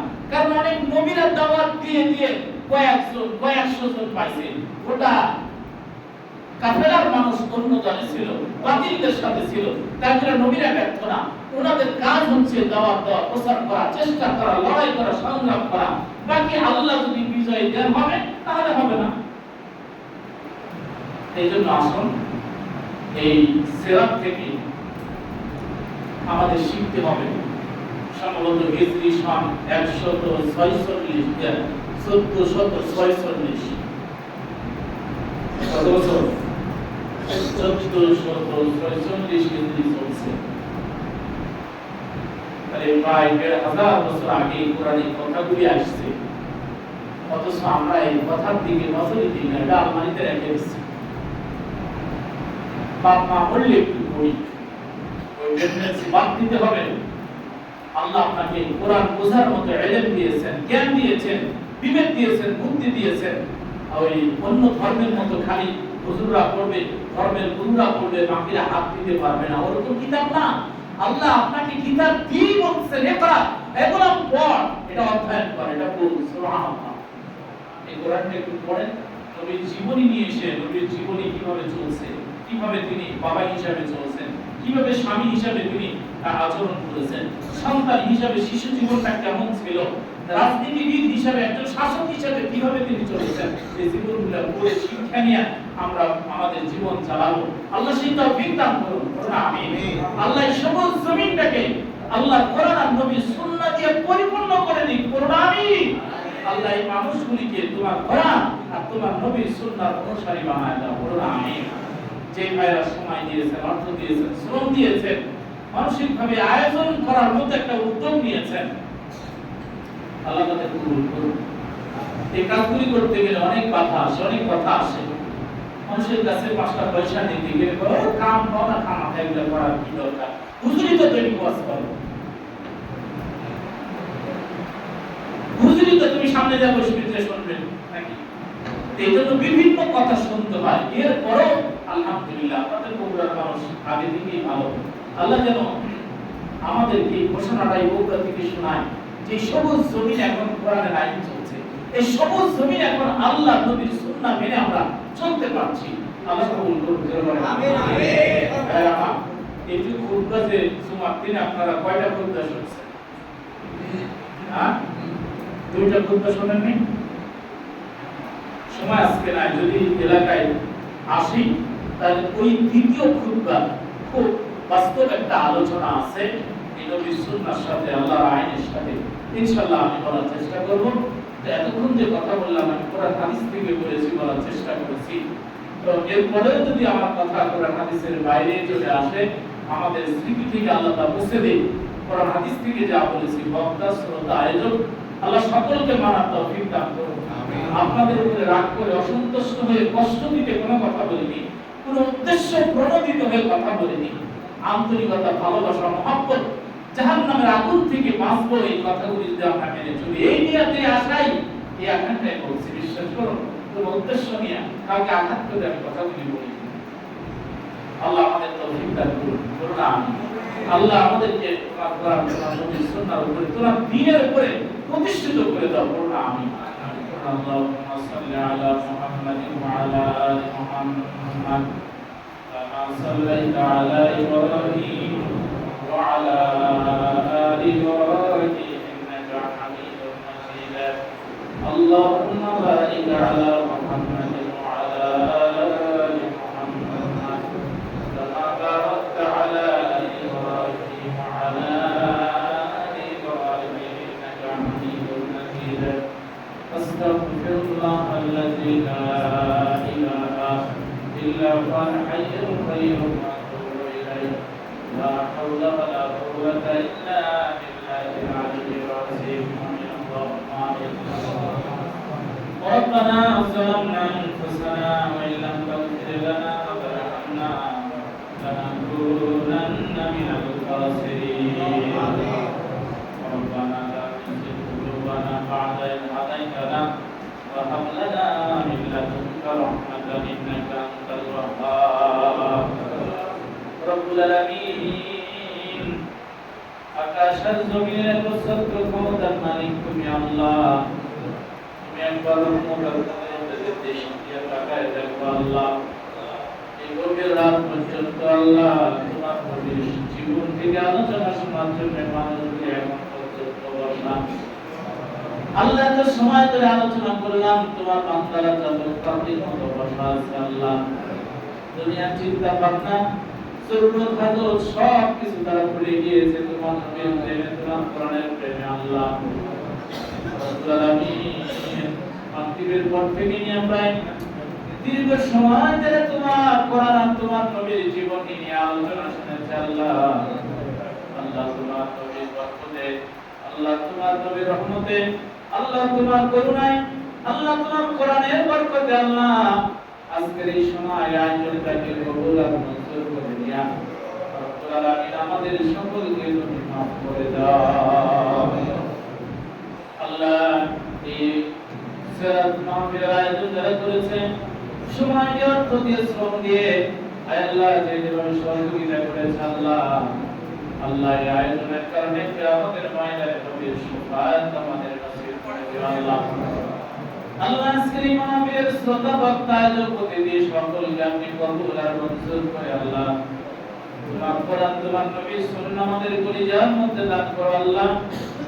রব্বুল আলামিন আল্লাহ, আল্লাহ এই গভীর রজনীতে তোমার দরবারে ফরিয়াদ আল্লাহ, দুই হাত তোলার পর মনে পড়ে গেল আমাদের অনেকের আব্বা, অনেকের আম্মা দুনিয়া ছেড়ে কবরে চলে গেছে আল্লাহ। যে বাবা কতদিনের পর 3 মাসের পর মাস আল্লাহ কাজের লোকের মতো, রিকশাওয়ালা চালানোর মতো জীবনটা চালালেন আল্লাহ। ছেঁড়া স্যান্ডেল পরে আল্লাহ, ছেঁড়া কাপড় পরে কষ্ট করে জীবন চালালেন। আর সন্তানটাকে বুকের মধ্যে করে আগলে রাখলেন। সন্তানের যা প্রয়োজন সব তিনি পূরণ করে নিজে অভুক্ত থেকে কষ্ট করে আল্লাহ ওই মা যিনি মাসের পর মাস গর্ভে ধারণ করলেন, মৃত্যু নামের দরিয়া পার করে প্রসব করলেন আল্লাহ, বুকে পিঠে করে লালন পালন করলেন, দুধপান করালেন আল্লাহ। ওই মা নামের রহমত আর বরকত যাদের দুনিয়া থেকে চলে গেছে আল্লাহ, মা বাবার কবরগুলিকে জান্নাতের বাগান বানিয়ে দাও আল্লাহ। পাওনা যাদের এখন জীবিত আছে আল্লাহ, তাদের হায়াতে সাইয়্যিবা সিহাতে কুল্লিয়া দান করো আল্লাহ। আল্লাহ পাওনার উপরে আপনি রহম করুন আল্লাহ। রব্বুল আলামিন এখানে যারা হাত তুলে আমিন করছে, অসুস্থ আছে আল্লাহ, তুমি শিফায়ে কুল্লিয়া কামিলা আজলা দিয়ে দাও আল্লাহ। হে আল্লাহ, তুমি বলেছো ইযা মারিতু ফাহুয়া ইয়াশফিন, আমাদের রোগ ব্যাধি হলে তুমি শিফা দিয়ে থাকো আল্লাহ। এখানে অনেক মানুষ আছে যারা অভাবগ্রস্ত আল্লাহ, অভাব দূর করে দাও আল্লাহ। ঋণগ্রস্ত যারা আল্লাহ, ঋণ পরিশোধের সুযোগ করে দাও। বিপদগ্রস্ত যাদের আল্লাহ, তাদের বিপদ দূর করে দাও রব্বুল আলামিন। এই সোনার দেশের উপরে আপনি রহমত করুন আল্লাহ। আল্লাহ এই দেশের জন্য আবু বকরের মতো ওমরের মতো একজন শাসক আপনি দয়া করে দান করুন আল্লাহ। আল্লাহ এই সবুজ জমিন তোমার কোরআন আর তোমার নবীর সুন্নাহ মোতাবেক চলছে আল্লাহ, একবার আমাদের দেখা আল্লাহ। কোরআন এর নবীর আদর্শ দিয়া জমিন চললে দেশ চলে কেমন চলে আল্লাহ একবার দেখার সুযোগ দান করো আল্লাহ। রব্বুল আলামিন যে যুবকরা সময় দিয়ে রক্ত দিয়া আল্লাহ পুলিশ সামনে মুখ পাতায়া আয় আল্লাহ তাআলা জালিম থেকে দেশ স্বাধীন করো আল্লাহ। আল্লাহ ওই যুবকদের তরুণদের কলিজার মধ্যে তোমার কোরআন তোমার নবীর সুন্নাহ বদ্ধমূল করে দাও আল্লাহ। প্রয়োজন যদি হয় আরেকবার রক্ত দিয়ে জীবন দিয়ে সবুজ জমিনকে কোরআনের জমিন বানানোর সুযোগ আমাদের দান করে দাও আল্লাহ। রব্বুল আলামিন এই মাহফিল পরিচালনা করতে গিয়ে আমার ছোট ভাই তাফসীর বারবার যোগাযোগ করতে সময় দিয়েছে, শুনতে আল্লাহ শুনতে ভাইটাকে দোয়া দিয়ে কবুল করো আল্লাহ। আরো যারা সহযোগিতা করেছে মসজিদের ম্যানেজিং কমিটির সভাপতি সেক্রেটারি সহ আয় আল্লাহ তাআলা যারা ম্যানেজিং কমিটিতে আছে আল্লাহ এলাকাবাসীর সকলের উপরে আপনি কোরআনের রহমত আল্লাহ আপনার নবীর সুন্নাহ বরকত দিয়ে তাদেরকে আপনি পরিপূর্ণ করে দিন। রব্বুল আলামিন আমাদের আলোচনা আমাদের দোয়া কবুল করেছে আশা নিয়ে আমরা হাত নামাই আল্লাহ। রব্বুল আলামিন শেষ সময় ফরিয়াদ জানাই আল্লাহ মুসলিম যারা ফিলিস্তিনের আল্লাহ দীর্ঘ 70-75 করে যারা যুদ্ধের মধ্যে আছে আল্লাহ, ছোট ছোট শিশু আর প্রাণীদের কান্নায় আকাশ বাতাস ভারী হয়ে যায় আল্লাহ। ফিলিস্তিনিদের হাতে তোমার ঘর বাইতুল মুকাদ্দাস আর ফিলিস্তিনের জমিন তুমি তাদেরকে স্বাধীন করে দাও আল্লাহ। ইসরায়েলের ইহুদিদের এই অভিশপ্ত ইহুদিদেরকে আল্লাহ ধ্বংস করে দাও রব্বুল আলামিন। দুনিয়া জুড়ে যেখানে ঈমানদাররা নির্যাতিত আল্লাহ সাহায্য দাও আল্লাহ। আমাদের দেশে বন্যা কবলিত এলাকাগুলিতে তোমার রহমত দাও আল্লাহ। এই প্রতি থেকে আল্লাহ আমরা যেন মাথা ছেড়ে দাঁড়াতে পারি আল্লাহ, সেই সুবিধা আমাদেরকে দান করো আল্লাহ। আল্লাহ এই এলাকাবাসীর উপরে রহমত নাযিল করো, এই মসজিদের মহল্লাবাসী মুসল্লিদের উপরে রহম করো আল্লাহ। যেদিন এই দুনিয়া ছেড়ে চলে যাব আল্লাহ আমাদের জবান থেকে জারি করে দিও লা ইলাহা ইল্লাল্লাহ মুহাম্মাদুর